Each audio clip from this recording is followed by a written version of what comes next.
ये है कमाई का अड्डा। CNBC आवाज मोतीलाल ओसवाल स्टूडियो से लाइव।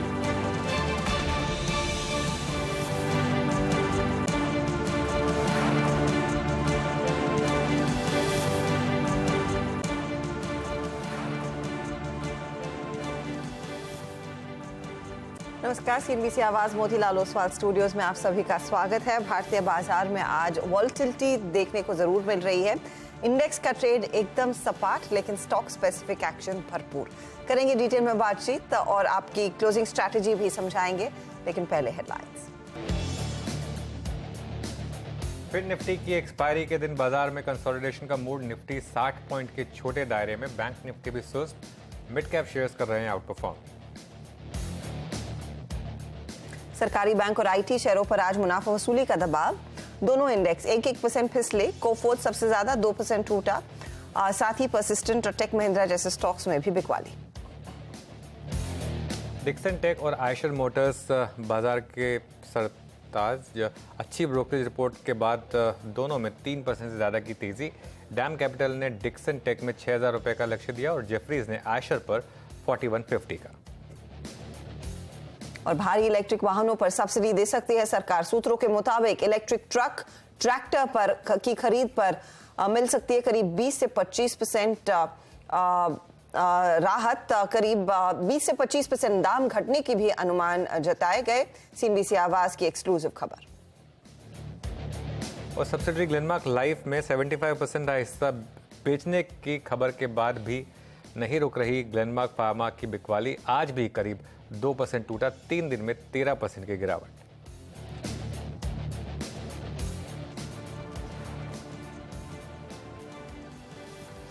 ओके, चलिए फिर मार्केट की बात करते हैं। और आज मार्केट ने एक रेंज को रिस्पेक्ट किया और यही लाइकली भी था कि एक रेंज में हम काम करेंगे। और एक अगर आप रेंज ट्रेड ले सकते हैं, दोनों तरफ अगर ट्रेड कर सकते हैं तभी फायदा, वरना इंडेक्स को छोड़कर इंडिविजुअल स्टॉक्स पर फोकस करिए। इंडिविजुअल स्टॉक्स ने अच्छी स्विंग दी आपको और निफ्टी ने एक रेंज का ब्यूटीफुली रिस्पेक्ट किया उसको।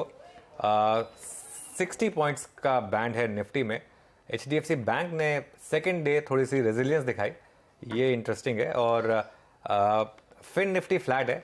कल ऑप्शन बायर्स का दिन था, मिड कैप एक्सपायरी के दिन। आज ऑप्शन राइटर्स का डे। तो देखते हैं लास्ट का 1.5 घंटा फिर क्या रहता है। Good afternoon. गुड आफ्टरनून अनुज।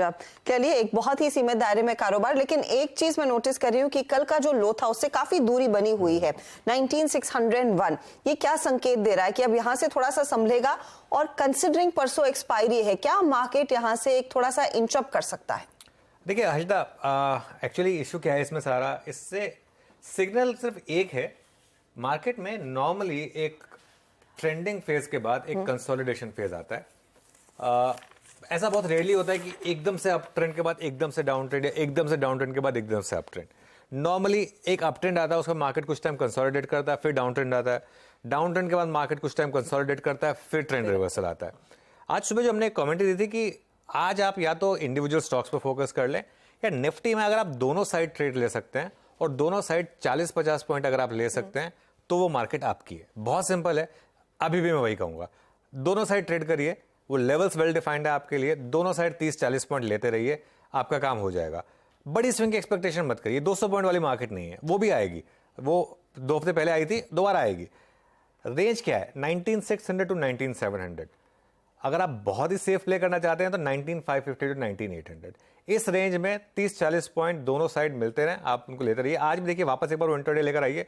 मेरे ख्याल से मार्केट ने आपको 4 स्विंग दी होंगी, जिसमें कुल मिलाकर आपको 4 स्विंग में टोटल जोड़कर 100 पॉइंट मिले होंगे। एक शुरू में, फिर एक 11 बजे, फिर 12:30 बजे, और एक अभी अभी करीब 1-1:30 बजे, ये लास्ट स्विंग जो आई। ये अगर आप ट्रेड कर सकते हैं तो अच्छी बात है। डे हाई और डे लो का डिफरेंस देख लीजिए आप, 62 पॉइंट। मतलब पूरे दिन में हम 62 पॉइंट, तो मैक्सिमम डिफरेंस है डे हाई और डे लो के बीच में। तो इससे ज्यादा तो कोई कमा नहीं सकता है। तो अगर आप 3-4 बार स्विंग ले पाए तभी थोड़ा सा आप कमा पाए, वरना नहीं कमा पाए। इस रेंज के बाहर निकलेंगे तब बड़ा मूव मिलेगा, तब की हम तब देखेंगे। अब आइए बैंक निफ्टी पर। और बैंक निफ्टी में मैं पहले शुरुआत करूंगा आज बैंक निफ्टी के कंट्रीब्यूशन के साथ। उस पर आपको एक बहुत इंटरेस्टिंग चीज दिखाई देगी कि सबसे पहले आप लेफ्ट हैंड साइड पे देखिए HDFC बैंक सबसे ऊपर 47 पॉइंट, लेकिन उसको पूरा नेगेट कर रहा है ICICI बैंक 55 पॉइंट के हिसाब से। और दूसरा कोटक उसमें जुड़ गया, कोटक भी नेगेटिव है। यहाँ सारा मामला है ये 3-4 बड़े स्टॉक्स का। जब तक ये एक डायरेक्शन में तीनों चारों नहीं चलेंगे तब तक ट्रेंड निकलना थोड़ा सा मुश्किल है। बैंक निफ्टी का एक रेंज है 44,400 टू 44,800, उसको प्ले करिए। अदरवाइज मेरे ख्याल से आज एक ब्यूटीफुल डे था जिसमें आपने अगर सुबह एक लिख लिया होता ट्रेड को कि आज मैं ये ट्रेड करूंगा, और वो ट्रेड अगर आपने करी होती तो पैसा बना होता कि इंडेक्स में मैं 30-40 पॉइंट लूंगा और स्टॉक्स में मैं इंडिविजुअल स्विंग्स खेलूंगा। उसी टाइप की मार्केट है मेरे ख्याल से। कल और हो सकता है ऐसे ही रही मार्केट। थर्सडे से शायद एक ट्रेंड चेंज या एक फ्रेश ट्रेंड की शुरुआत हो। एक बार एक्सपायरी निकल जाएगी, उसके बाद अगले 2 दिन और हो सकता है आपको थोड़ा सा नेगोशिएट करना पड़े इस छोटी सी रेंज को। चलिए, तो सीमित दायरे में ये ट्रेड और रेंज के बीचों बीच ही आपको ट्रेड का मौका मिलेगा। चलिए, आपके लिए ट्रेंडिंग काउंटर्स कुछ हाजिर करते हैं जहां पर वो मूव्स देखने को मिले। जैसे हम मेंशन कर रहे हैं, इंडेक्स दायरे में है लेकिन स्टॉक स्पेसिफिक बहुत तगड़े गेन्स बनते दिखाई दिए हैं। आयशर मोटर्स आज का टॉप परफॉर्मिंग काउंटर। इनफैक्ट आज इंट्राडे में तो 4.25% की तेजी इसने दिखाई है, अभी भी 3% के अपटिक पर कारोबार करता हुआ। 4150 की जेफरीज की जो रिपोर्ट आई है टारगेट 4150 का, उसके बाद तेजी बनी। आज नेस्ले में हम देख रहे हैं रौनक आती हुई, 1.5% का इजाफा। वहां डिक्सन टेक में भी 6000 का टारगेट जो डैम कैपिटल की रिपोर्ट में आया, 3.5% ऊपर है काउंटर। और कल दोपहर से हम आपको कह रहे थे कि देखिए सीमेंट, मिड कैप सीमेंट में अच्छा एक्शन देखने को मिला है। रैमको सीमेंट 2-2.5% की तेजी में आज कर रहा है कारोबार। मंदी वाले ट्रेड्स में बैंकों में इंडसइंड बैंक आज थोड़ा सा नरम पड़ता हुआ, टाइटन में 0.5% की गिरावट है। चीनी कंपनियों में आज कुछ करेक्शन देखने को मिला है और आईटी का हम जिक्र कर ही रहे थे, वो थोड़े से बैकफुट पर ट्रेड करता हुआ। एम्फोसिस 2-2.5% के नुकसान पर ट्रेड कर रहा है। पर्सिस्टेंट दूसरे काउंटर्स भी हैं जहां पर हमने देखा है कुछ सेल साइड की पोजीशंस बनती हुई दिखाई दी है। तो ये फिलहाल आपके लिए अब तक का रुझान तेजी और मंदी के ट्रेड्स का। अब ऐसे में आपकी क्या रणनीति हो, किन स्टॉक्स पर आपने जोर देना है, तेजी की तरफ और मंदी की तरफ, उस पर बात करेंगे डिटेल में। फंडामेंटल्स के लिए आज हमारे पैनल में जुड़ रहे हैं मयूरेश जोशी, टेक्निकल कॉल्स पर हर रोज की तरह प्रकाश गाबा, मानस जायसवाल मौजूद है, प्रशांत सावंत, श्रीकांत चौहान और नीलेश जैन को भी आगे जोड़ेंगे। 2:15 बजे ट्रेडिंग घंटे बढ़ाने के फायदे और नुकसान पर फिर होगी चर्चा, क्योंकि यही सबसे ज्यादा चर्चित टॉपिक आज मार्केट में है और अलग अलग सोशल मीडिया प्लेटफॉर्म्स पर है।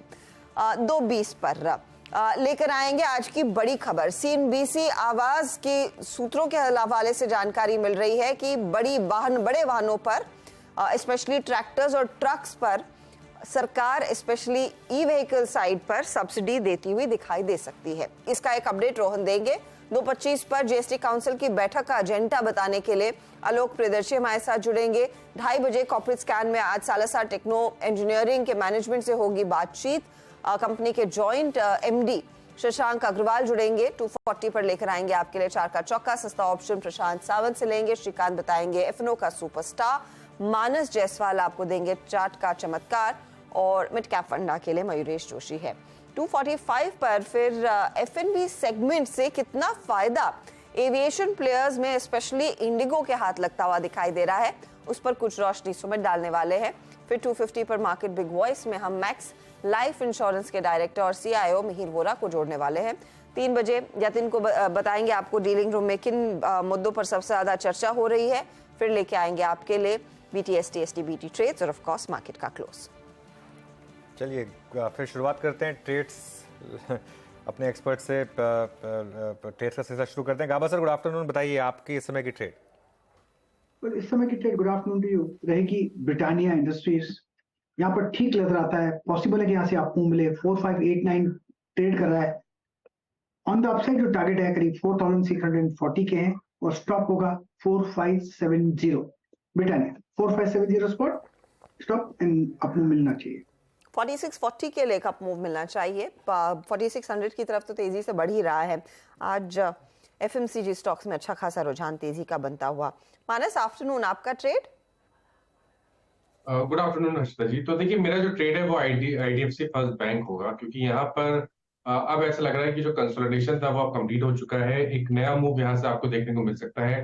20 मूविंग एवरेज के आसपास कंसोलिडेशन देखने को मिला था और आज 95 के ऊपर स्टॉक निकला है। तो मेरा समझना है कि यहाँ पर आप करंट लेवल्स पे खरीदारी कर सकते हैं। स्टॉप लॉसेस 94 के आपको रखने हैं और 9850 तक के टारगेट्स पॉसिबल है आईडीएफसी फर्स्ट बैंक में। यहाँ पर ऑप्शन ट्रेड भी लिया जा सकता है। अक्टूबर मंथ का 95 वाला कॉल ऑप्शन लिया जा सकता है। ₹3.20 के आसपास ट्रेड हो रहा है। वहां पर आप ₹2.70 के स्टॉप लॉस से खरीदारी कर सकते हैं और ₹5.5 के टारगेट सेट कर सकते हैं। ओके, चलिए, ये हो गई मानस की call. Prashant ji, good afternoon, आपके पिक? जी अनुज जी, हर्ष भाई, गुड आफ्टरनून द पैनल। यहाँ पे मेरी भी pick actually IDFC first bank थी। अब मानस जी ने लिए तो मैं ऑटो सेक्टर के साथ जाना चाहूंगा। और ऑटो सेक्टर में टाटा मोटर्स मुझे काफी अच्छा लग रहा है। एक डिप आई है 20 दिनों के एवरेज पे, और वो डिप जब आई तो उसमें बिकवाली में वॉल्यूम्स नहीं थे, सबसे अहम फैक्टर। तो यहाँ पे 622 स्पॉट ट्रेड कर रहा है, मेरा स्टॉप लॉस होगा 613। जो टारगेट में देख रहा हूँ वो 640 640 का देख। ओके, तो ये फिलहाल टाटा मोटर्स में एक अपॉर्चुनिटी क्लियरली बनती हुई दिखाई दे रही है।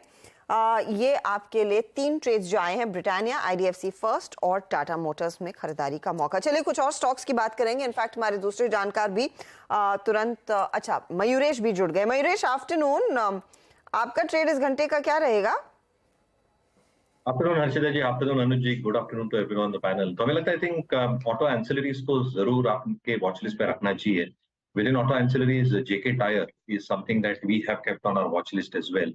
2-3 रीजंस। एक, जो रिप्लेसमेंट मार्केट है वहां पे जो एक वॉल्यूम और वैल्यू ग्रोथ है ये बरकरार है। ओईएम मार्केट में जो जेके टायर की एक लीडरशिप पोजीशन है ट्रक और बस रेडियल्स में, पैसेंजर्स रेडियल्स में, ओवरऑल कैपेसिटी जो इनकी 33 मिलियन टायर्स की है with 12 manufacturing units, sufficient capex हो चुका है, which probably means कि जो वॉल्यूम और वैल्यू ग्रोथ आएगी दोनों OEM से और रिप्लेसमेंट मार्केट से, जो एक बहुत बड़ा अंश है जेके टायर के लिए, मोर देन 60% रिप्लेसमेंट से आता है, OEM से 23 और एक्सपोर्ट से 16%, जिसमें बस और रेडियल्स लगभग 52% के आसपास है और पैसेंजर रेडियल्स 29%। ये अच्छा खासा ग्रोथ देंगी for the coming few quarters. Net debt to equity अच्छी खासी कम हुई है और डेट इक्विटी रेशियो 1.16 पे है। बहुत ज्यादा केपेक्स ना होने के कारण जितना इंक्रीमेंटल मेंटेनेंस केपेक्स जाएगा सीधा का सीधा आई थिंक एबिटा और बॉटम लाइन पे आएगा।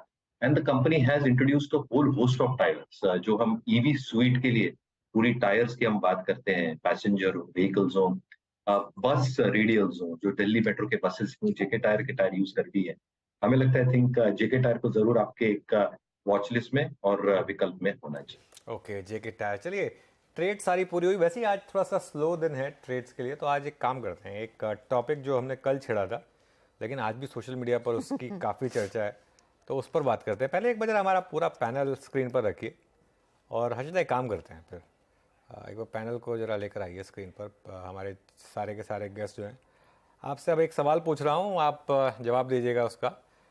लॉन्ग ट्रेडिंग आवर्स कौन कौन इसके फेवर में है? गाबा सर, हाँ या ना?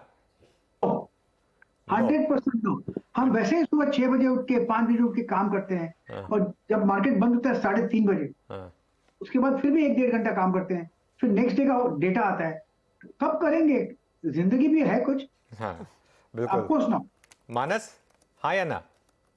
नहीं, बिल्कुल भी नहीं, क्योंकि देखिए हेल्थ इश्यूज आ जाएंगे। मेरे को सबसे पहले ये लगता है कि हेल्थ इश्यूज आ जाएंगे और पूरी फैमिली लाइफ डिस्टर्ब हो जाएगी, क्योंकि जिस तरह का जो टाइम फ्रेम बताया जा रहा है, अगर इवनिंग भी हमें नहीं मिल पाए 6 to 9 की, तो बहुत मुश्किल हो जाएगा। तो अभी भी सोच के गूज़बम्प्स आ जाते हैं मेरे को। हाँ बिल्कुल। प्रशांत जी, हाँ या ना?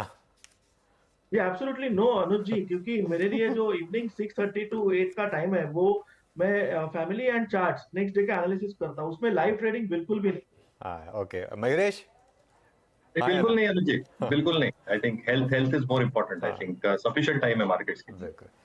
देखिए, हाँ 4-0 Harshada. I am also no, unless it's only futures और इंडेक्स का ट्रेड। बिल्कुल, हर्षदा भी नो, मैं भी नो। देखिए, हाथ जोड़कर रिक्वेस्ट है एक्सचेंजेस से और सेबी में मुझे पता है कि आप लोग हमको सुनते हैं, और मैं एक पूरे के पूरे एक जो मुझे एक ट्विटर से भी फीडबैक मिला है और जो मुझे सोशल मीडिया से भी एक फीडबैक मिला है हमारे दर्शकों का, उन सब की तरफ से मैं एक हाथ जोड़कर रिक्वेस्ट कर रहा हूँ, प्लीज़ इस आइडिया को आइडिया ही रहने दें, इसको ना इम्प्लीमेंट करें। बहुत चीज़ें हैं, ट्रेडिंग आवर सिर्फ 9 to 3:30 भले ही होता हो। मैं अपना एक एग्जांपल दे रहा हूँ, मैं सुबह अगर 5:30 बजे से 5 मिनट भी लेट हो जाऊँ उठने में, तो मुझे लगता है कि आज गड़बड़ हो गई।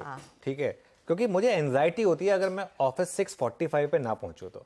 6:45 AM पे ऑफिस पहुँचना पड़ता है, तब जाकर पूरी की पूरी प्रिपरेशन होती है 8 बजे के शो के लिए। और आई एम अज्यूमिंग कि जो ट्रेडिंग कम्युनिटी है, जो इन्वेस्टिंग कम्युनिटी है, जो सुबह सुबह अपनी एनालिस्ट मीटिंग्स वगैरह करती है, उनका भी यही हाल होता होगा। 3:30 पे मार्केट बंद होता है, उसके बाद सब कुछ समेटते समेटते करीब करीब 4 बज जाते हैं। 4 बजे फिर आप निकलते हैं, मुंबई का ट्रैफिक को बीट करके किसी भी तरीके से 5 साढ़े 5 तक घर जाते हैं। उसके बाद आपके पास फैमिली, अपनी हेल्थ और बाकी सब पर फोकस करने के लिए कुल मिलाकर 4 या 5 घंटे बचते हैं, ठीक है ना। इतनी लाइफ रह गई है, उसको प्लीज़ मत छीनिए। ये सब ठीक है कि विदेशी बाजारों के साथ तालमेल होना चाहिए। आज सुबह सुशील केडिया ने एक बात बोली, फिर हम कहाँ रुकेंगे?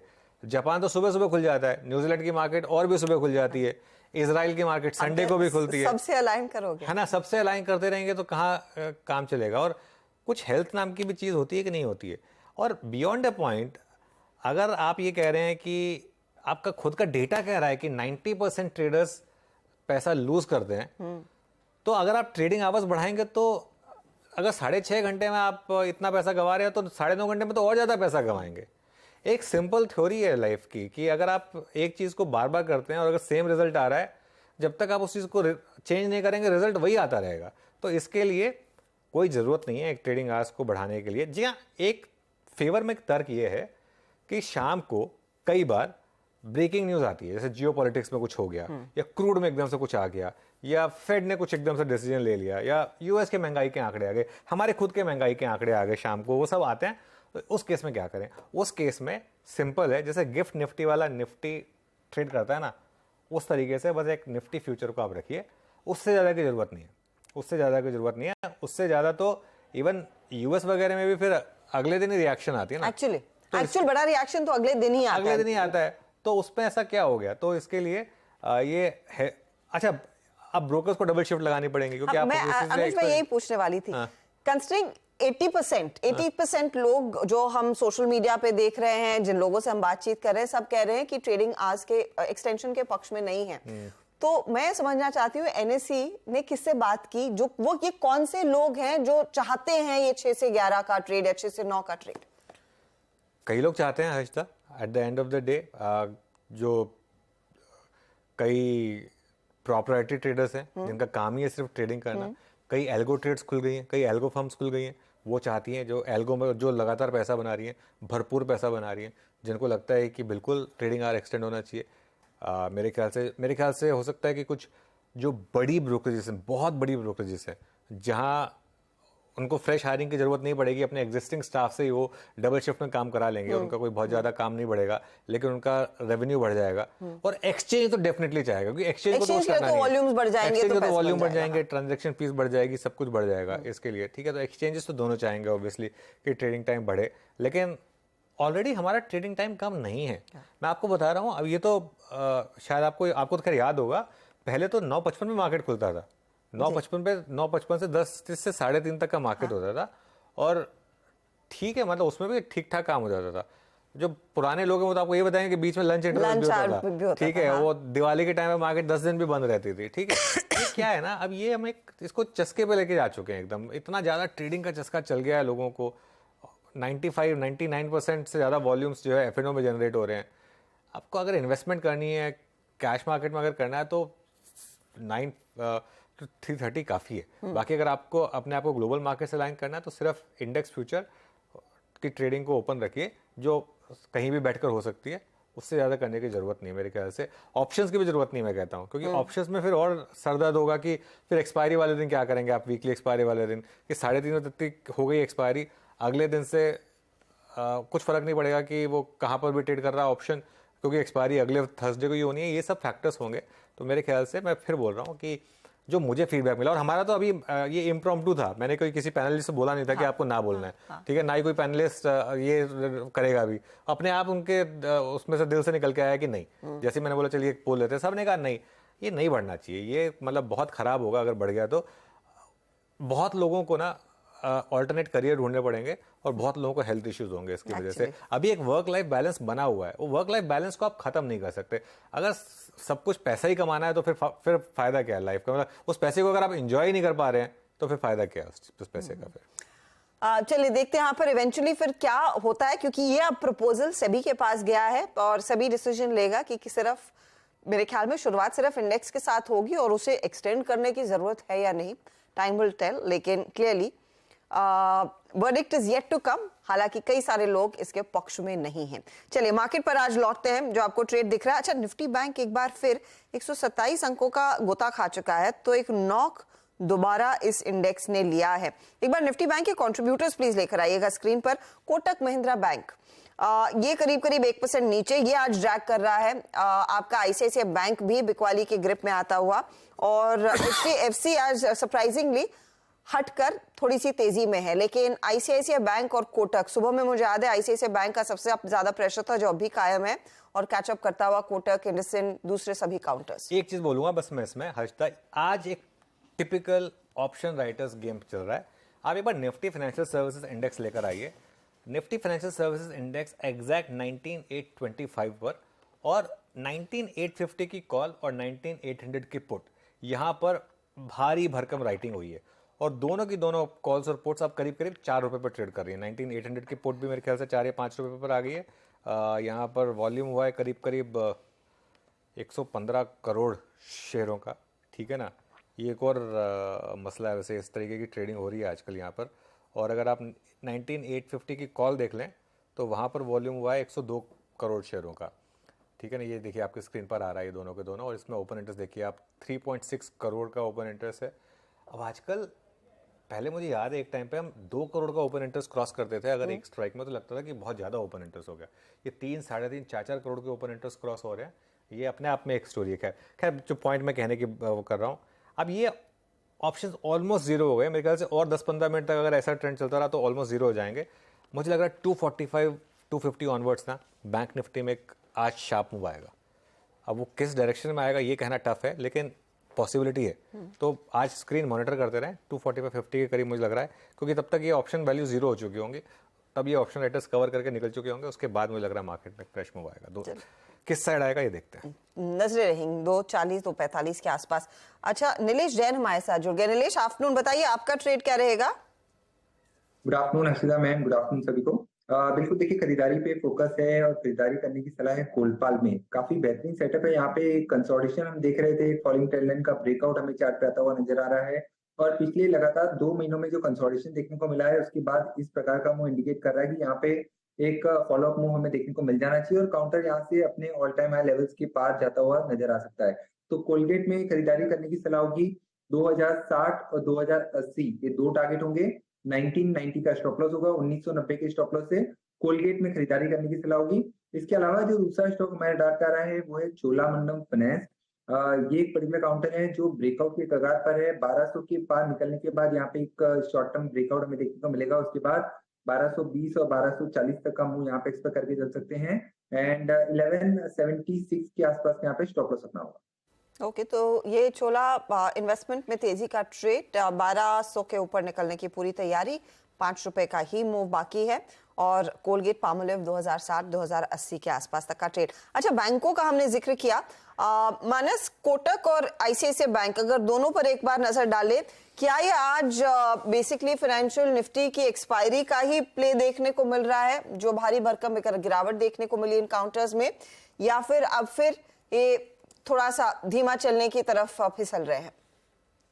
नहीं, मैं नहीं समझ रहा आशा जी कि केवल एक्सपायरी की वजह से सेलिंग प्रेशर है। मेरा समझना ये है कि आईसीआईसीआई बैंक में तो ट्रेंड ही नेगेटिव है। कल एक पुल बैक जरूर देखने को मिला था, लेकिन उस पुल बैक में भी स्टॉक 950 के एक हर्डल के ऊपर सस्टेन नहीं हो पाया। तो मेरा समझना है कि ट्रेंड नेगेटिव है, शायद इसीलिए यहाँ पर सेलिंग प्रेशर देखने को मिल रहा है, और शायद यहाँ पर गिरावट अभी बढ़ सकती है, 930 तक के स्तर देखने को मिल सकते हैं। हालांकि कोटक बैंक में ऐसा लग रहा था कि जो 1750 के आसपास बेस बनाया है वो एक स्ट्रॉन्ग सपोर्ट है। कल के पैटर्न पॉजिटिव थे, लेकिन मैं केवल इंतजार कर रहा था 20 मूविंग एवरेज के ऊपर जाने का स्टॉक का, लेकिन वो नहीं हुआ। आज मॉर्निंग से ही वीकनेस देखने को मिल रही है। तो आई थिंक यहाँ पर भी ट्रेंड नेगेटिव जिस तरह बना हुआ है, शायद ये बना रह सकता है। वापस 1750 तक के स्तर देखने को मिल सकते हैं। तो बैंकिंग से थोड़ा, स्पेशली प्राइवेट बैंकिंग से थोड़ा दूर रहे तो ज्यादा बेहतर रहेगा। बिल्कुल। चलिए कुछ और स्टॉक्स देखते हैं। Mayuresh, good afternoon. एक बार ग्लेनमार्क पर अपना व्यू दीजिए। ग्लेनमार्क में जिस तरीके से लगातार गिरावट आई है जब से उन्होंने वो स्टेक बेचा है, क्या कारण है इसके? आफ्टरनून अनुज जी, वंस अगेन। 2-3 रीजंस। एक, जो सब्सिडरी की सेल हुई थी, ये इशू प्राइस के नीचे हुई थी। मार्केट थोड़ा उम्मीद लगाए बैठा था कि शायद हायर प्राइस पे हो, और एक अच्छा खासा इनको इजाफा हो इन टर्म्स ऑफ द सब्सिडरी, जो ग्लेनमार्क लाइफ साइंसेज इनकी थी, वहां से आएगा। दूसरा, अगर इनकी कोर बिजनेस को आप अनुज जी देखें तो जितनी इनकी एनसीईज हैं, जो काफी नीश प्रोडक्ट्स हैं जो ग्लेनमार्क बनाती है, इसका मोनेटाइजेशन कब होगा, आई थिंक ये देखना मार्केट चाहता है। और तीसरा, आई थिंक जो एक डेट रिडक्शन का क्लियर कट प्लान है, ये कैसे संभव करते हैं। Obviously with the sale that has probably happen, अच्छी खासी डेट कंसोलिडेटेड लेवल पे कम होगी। तो आई थिंक ये 3 मुख्य कारण होंगे जिससे थोड़ी मार्केट डिसअपॉइंटमेंट शायद रख रहा है। पर अब ये भी देखिए कि स्टॉक अच्छा खासा चल चुका था लास्ट 6 मंथ्स 12 मंथ्स में, और इसके वजह से आई थिंक थोड़ी मुनाफा वसूली डेफिनेटली काउंटर में आई है। Within the pharma pack Anuj ji, at मार्केट्समेंट इंडिया या विलियम ओनियल में हमें डॉक्टर रेड्डीज अभी भी पसंद आ रहे हैं। हमें लगता है I think the story still continues in terms of biosimilars, backward integration जो ये मॉलिक्यूल्स के कर रहे हैं, और ओवरऑल अर्निंग्स ग्रोथ जो अच्छी खासी हो सकती है in excess of 20% for the next few quarters. तो ये फिलहाल आपके लिए एक व्यू ग्लेनमार्क फार्मा पर, लेकिन डॉक्टर रेड्डीज एक बेहतर ट्रेड मयूरेश को साफ नजर आ रहा है। चलिए ऑटो कंपनियों की बात करते हैं। आज सुबह में हमने डिस्कस किया था आइशर मोटर्स, जेफरीज का वो बोल्ड कॉल, 4150 का टारगेट। प्रीमियमाइजेशन पूरी इंडस्ट्री में हो रहा है, लेकिन आइशर मोटर्स की जो खासियत है, जो मार्केट लीडर है, वो बना रहेगा, उन पर आज नहीं आ रही है। उसके बाद स्टॉक में इंट्राडे में हमने देखा अच्छी तेजी बनती दिखाई दी है। फॉलो थ्रू बजाज ऑटो जैसे काउंटर्स में, हीरो मोटर जैसे काउंटर्स में, लेकिन अब थोड़ा सा फोकस शिफ्ट करते हैं और पिवट करते हैं सीवी सेक्टर पर, क्योंकि सीवी सेक्टर के लिए ही एक बड़ी राहत की खबर दरअसल रोहन सिंह हमारे संवाददाता उनके पास है। कुछ देर में हम आलोक के पास भी जाएंगे, जो जीएसटी काउंसिल की बैठक होने वाली अगले हफ्ते, उसमें क्या निकल कर आएगा। लेकिन electric vehicles specially CV front पर कमर्शियल व्हीकल्स को और ट्रैक्टर्स को दरअसल सरकार कुछ और राहत दे सकती है। रोहन बताइए, क्या आप पकड़ रहे हैं खबर, किस तरह की राहत और क्या यहाँ पर इंसेंटिव मिलेगा? जी, इस वक्त सरकार जो है फेम 3 पॉलिसी का ड्राफ्ट तैयार कर रही है, और जो सूत्र हमें बता रहे हैं कि उसमें एक बड़ी कैटेगरी होने जा रही है heavy duty commercial electric vehicles के लिए, जिसमें कि इलेक्ट्रिक ट्रक शामिल है, इलेक्ट्रिक ट्रैक्टर शामिल है, इसके अलावा जो इलेक्ट्रिक फोक लिफ्ट होंगे वो होंगे, और जो कंस्ट्रक्शन इंडस्ट्री में इस्तेमाल होने वाले जो कई सारे व्हीकल्स हैं उनको भी शामिल किया जाएगा। अब तक जो फेम स्कीम रही है उसमें 2 व्हीलर को, 3 व्हीलर को, 4 व्हीलर को, यहाँ तक कि इलेक्ट्रिक बसेस को भी शामिल किया गया था, लेकिन हैवी ड्यूटी व्हीकल्स को इससे बाहर रखा गया था, क्योंकि सरकार को लगता था कि जो पहले जो है कंज्यूमर को या फिर जो मास यूज या पब्लिक ट्रांसपोर्ट की चीजें हैं उसको बढ़ावा देना चाहते हैं, लेकिन जो फेम 3 है उसमें एक बहुत बड़ा फोकस जो है वो कमर्शियल व्हीकल्स सेगमेंट में होने जा रहा है, और इसलिए ये पॉलिसी लाई जा रही है जहां इलेक्ट्रिक ट्रक बनाने वाली कंपनियों को राहत दी जाएगी, और सरकार को लगता है कि 20 से 25% जो इलेक्ट्रिक बस की कीमत है वो कम हो जाएगी। अभी जो स्थिति है, टाटा मोटर्स के पास एक सीरीज है एस की, या फिर अशोक लेलैंड बॉस सीरीज लेके आया है इलेक्ट्रिक ट्रक्स की, या फिर जो वोल्वो आइशर है उनकी भी 1000 ट्रक लाने की योजना है, लेकिन बहुत पेनिट्रेशन कम है। मतलब यूजुअली जो इंटर स्टेट ट्रांसपोर्ट में बहुत कम ही इस्तेमाल होता है। उम्मीद है कि इसके बाद जो है कंपनियां अपना इन्वेस्टमेंट जो है वो बढ़ाएंगी। इलेक्ट्रिक ट्रक्स और ट्रैक्टर का सेगमेंट है वो भी काफी बड़ा है, उसको लेकर फिलहाल जो है इंटरनल ड्राफ्ट तैयार हो चुका है, स्टेक होल्डर कंसल्टेशन इस पर शुरू होने वाला है, और अगले 1 से 2 महीने के अंदर हम देखेंगे कि फेम 3 का जो ड्राफ्ट है वो आएगा, और उसमें कमर्शियल सेगमेंट को जो है, कमर्शियल व्हीकल सेगमेंट को एक काफी ज्यादा बूस्ट मिलने की उम्मीद की जा रही है। ओके रोहन, शुक्रिया इस जानकारी के लिए। मयूरेश, अशोक लेलैंड पर क्या व्यू होगा आपका? Very positive view Anuj. I think 2-3 चीजें हो रही हैं। एक, ऑब्वियसली जो इनका मार्केट शेयर है ये 32-33% के आसपास है as far as the MNCV, HCV और LCV market is concern. But ये जो गैप्स प्लग कर रहे हैं, स्पेसिफिकली जो 2.5 टन के नीचे इनके पास एक भी प्रोडक्ट या प्लेटफॉर्म नहीं था, they are introducing a lot more products and platforms below that 2.5 ton category, और इसमें एक अच्छा खासा मार्केट शेयर गेन कमा सकते हैं। दूसरा, within the 3.5 to 7 ton category, यहाँ पे भी अलग अलग प्रोडक्ट्स इंट्रोड्यूस करने की कोशिश कर रहे हैं। इनका जो प्रेजेंस ईस्ट में है ये थोड़ा कम है, तो वहां पे जो डिस्ट्रीब्यूशन डीलर टाइप्स हो रहे हैं, that will significantly increase their fleet size as these platform stroke product gets plugged.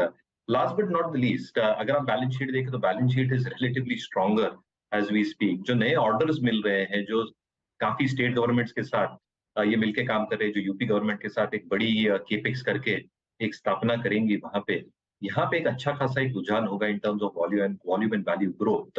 और इसलिए हमें लगता है, I think with the kind of numbers that this company can produce going forward, volume growth के साथ साथ जो एक अच्छी वैल्यू ग्रोथ भी आएगी, ये बॉटम लाइन को सहारा देगी, and balance sheet remain extremely strong. तो हम काफी ऑप्टिमिस्ट रहेंगे अशोक।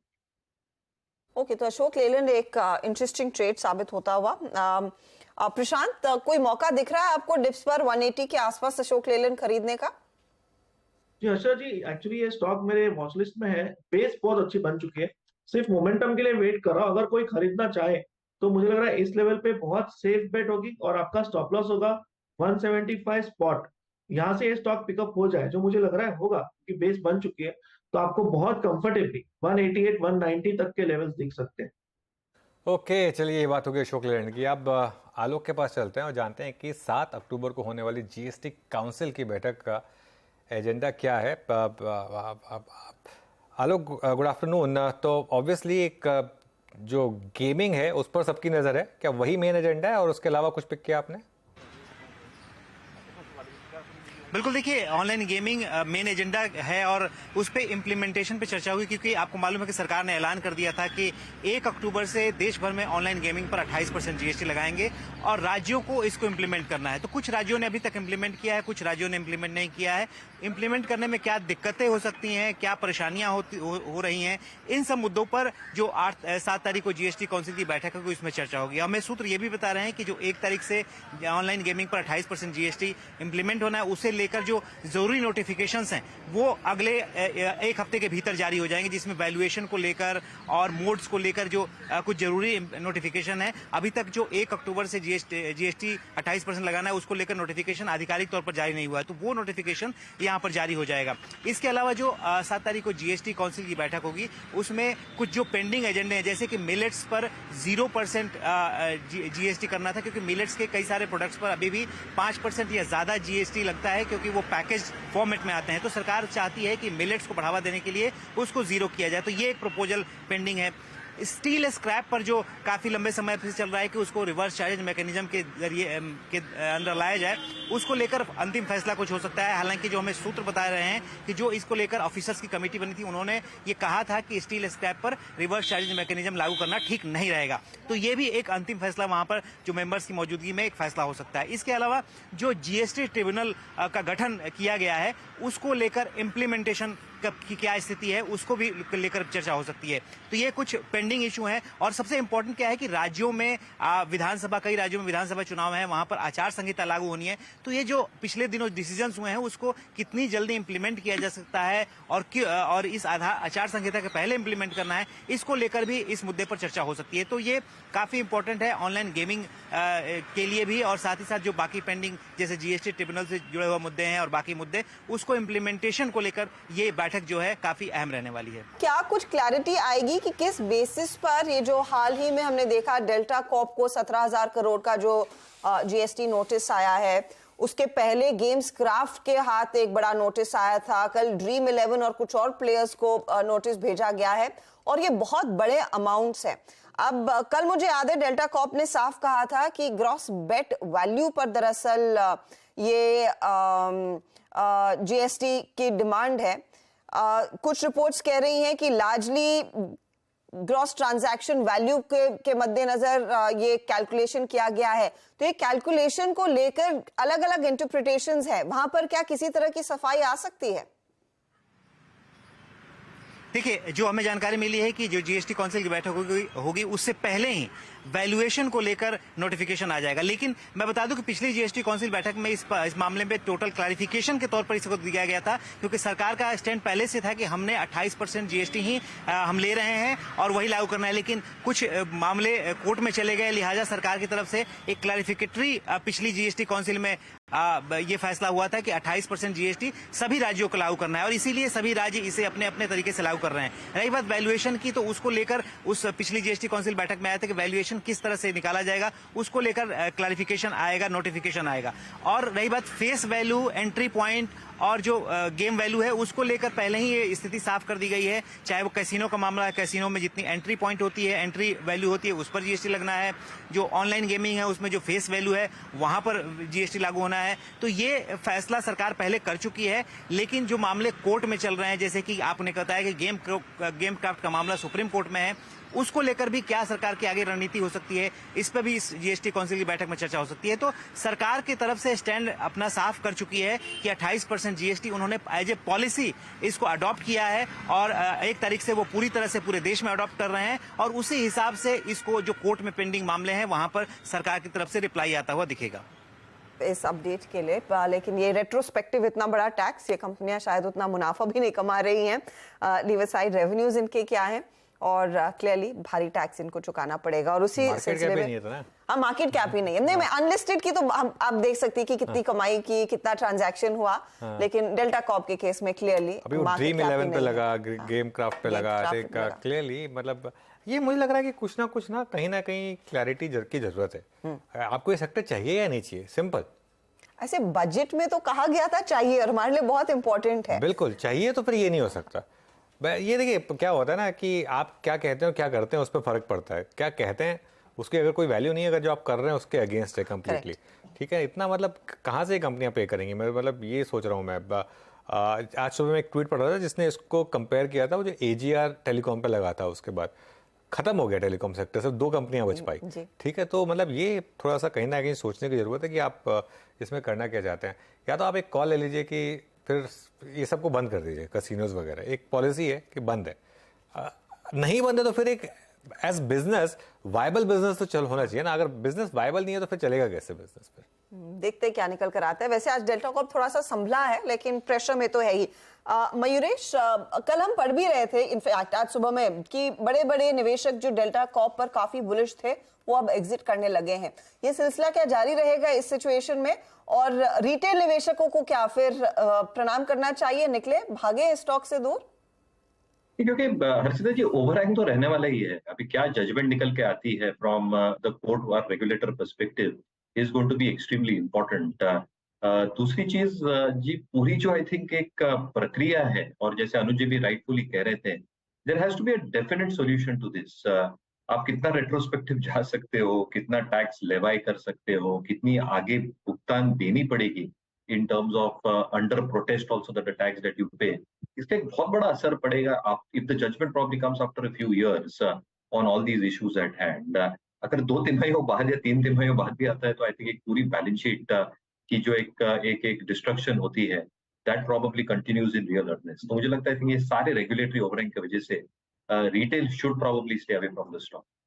बिल्कुल। चलिए अब श्रीकांत चौहान भी जुड़ गए हमारे साथ। Shrikant, good afternoon. श्रीकांत, आपके स्टॉक आइडियाज? गुड आफ्टरनून अनुज।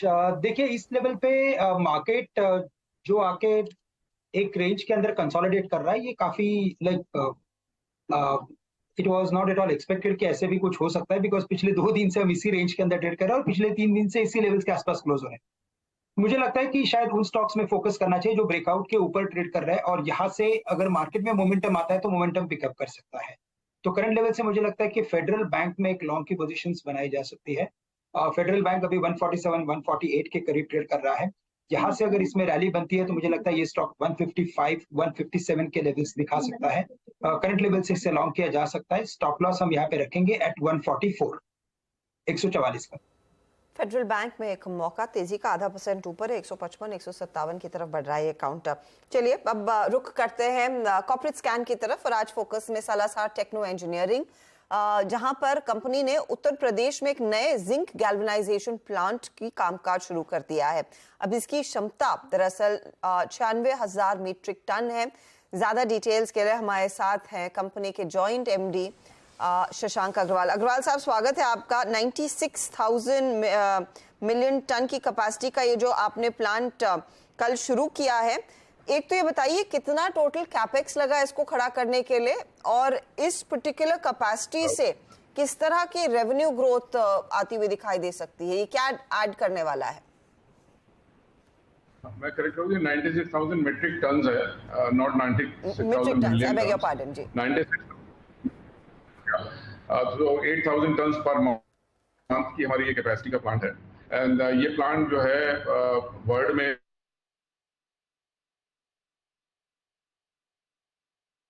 वहां पर थोड़ा सा दिक्कत आती हुई उसे रीपैच करिएगा प्लीज। ऐसे स्टॉक करीब 3-3.25% तक के गेन्स पर कारोबार करता हुआ दिखाई दिया है इस पर्टिकुलर डेवलपमेंट के बाद। अग्रवाल साहब, गो अहेड। जी, तो ये नया जो प्लांट है हमारे पास ऑलरेडी 3 एग्जिस्टिंग गैल्वेनाइजिंग प्लांट्स हैं, जिसमें हम लोग transmission line towers, telecom towers, railway structures और बहुत सारे दूसरे प्रोडक्ट सोलर के और हाईवेज के लिए बनाते हैं जो गैल्वेनाइज करते हैं। ये जो प्लांट है ये state of the art plant है जो हमने इटली और जर्मनी से इंपोर्ट किया है, और सबसे बड़ा होने के कारण हमारे को इसके कुछ एडवांटेजेस हैं जो कि हम लोग यूज करेंगे ट्रांसमिशन लाइन मोनोपोल्स के लिए। स्पेशली आने वाले समय में ट्रांसमिशन लाइन मोनोपोल्स की एक बहुत अच्छी आती हुई डिमांड दिखाई दे रही है हमारे को, इसके कारण हमने ये प्लांट लगाया है। और खाली ट्रांसमिशन लाइन मोनोपोल्स ही नहीं, हम लोग इसमें बाकी स्ट्रक्चर्स भी गैल्वेनाइज करेंगे। तो एक एग्जिस्टिंग प्लांट इसमें हम लोग स्टैंड बाई में रखेंगे, जो हमारा एग्जिस्टिंग प्लांट है उसको एक शट डाउन लेंगे with in a months time, और इसको चालू जैसे ये अपनी कैपेसिटी प्लांट स्टेबलाइज होता है तो ये अपनी पूरी कैपेसिटी पे आते आते इसको थोड़ा समय लगेगा। तो जब ये पूरी अपनी कैपेसिटी पे आ जाएगा तो ये ऑलमोस्ट हमारे को 600 करोड़ की एक एडिशनल रेवेन्यू देने की पोजीशन में आ जाएगा। अगर इस साल की बात करें तो मैं समझता हूँ इस प्लांट के लगने से हमारे को करीबन 200 करोड़ का एडिशनल रेवेन्यू मिलना चाहिए for manufacturing. Shashank ji, good afternoon. मैं पढ़ रहा था कि पहले कहीं आपने एक ये बात बोली थी कि इस प्लांट की वजह से आपके मार्जिन्स जो हैं वो भी इम्प्रूव हो जाएंगे हिस्टोरिकल 9 से 10% के बैंड से बढ़कर। इसको जरा एक्सप्लेन करेंगे, ऐसा क्यों? देखिए क्या है, क्योंकि ये प्लांट एक नया state of the art plant है और इसमें हम लोग एक ऑपरेशनल एफिशिएंसी गेन करना चाहेंगे, और जो ट्रेडिशनल प्लांट्स हैं उनके मुकाबले इसकी जो टेक्नोलॉजी है वो बेटर है। तो हमारा जिंक कंजम्पशन हमें उम्मीद है कि थोड़ा कम होगा। जब हमारा जिंक कंजम्पशन कम होगा तो हमें हमारे प्रॉफिट मार्जिन बेटर होंगे। ओके, और कितना समय लग सकता है, ये आप लॉन्ग टर्म पर्सपेक्टिव से कह रहे हैं या फिर ये इमीडिएटली इस फिस्कल ऑनवर्ड्स कुछ डिलीवरी मार्जिन्स में बेहतरी की देखने को मिलेगी?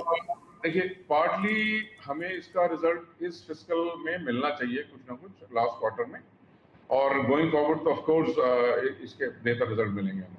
अच्छा अग्रवाल साहब, एक चीज हमें बताइए, आपकी ऑर्डर बुक की सिचुएशन क्या है? क्योंकि आप पावर स्पेस को केटर करते हैं, कई सारे स्टील स्ट्रक्चर से एक अच्छा खासा बिजनेस आपके हाथ लगता है, दोनों इंफ्रा साइड पावर साइड अच्छा खासा स्केल देखने को मिला है। तो आपकी ऑर्डर बुक में कितनी इंप्रूवमेंट देखने को मिली है और कितनी डिलीवरेबल्स है इस फिस्कल के लिए? तो हमारी ऑर्डर बुक अभी जो अनएग्जीक्यूटेड ऑर्डर बुक है करीबन 1400 करोड़ रुपए की। उसके अलावा जो हमारे टेलीकॉम के हैं वो रेगुलर ऑर्डर्स होते हैं जो करीबन 35-40 करोड़ के हर महीने आते हैं, और आने वाले टाइम में हम लोग करीबन 2500 करोड़ के ऑर्डर्स ऐसे हैं जिसमें हम लोग ऑलरेडी L1 हैं, मतलब हम लोग लोएस्ट बिडर्स हैं, और वो उनमें कुछ में निगोशिएशंस चल रहे हैं, कुछ में हम लोग LOI का एक्सपेक्ट कर रहे हैं। तो एक बहुत अच्छा साल हमारा ऑर्डर बुक के हिसाब से है ये। और जहाँ तक ग्रोथ की आउटलुक की बात है, हमने लास्ट ईयर करीबन 1000 करोड़ से कुछ ज्यादा का टर्नओवर किया था। इस साल हम उसमें ग्रोथ देख रहे हैं 25 से 30% की कम से कम, और गोइंग फॉरवर्ड जितने ऑर्डर बुक है उस हिसाब से वो ग्रोथ का एक मोमेंटम बना रहना चाहिए। ओके, पावर और टेलीकॉम दोनों में अगर आप सेग्रीगेट करें तो कौन इस समय बेटर पोजीशन है?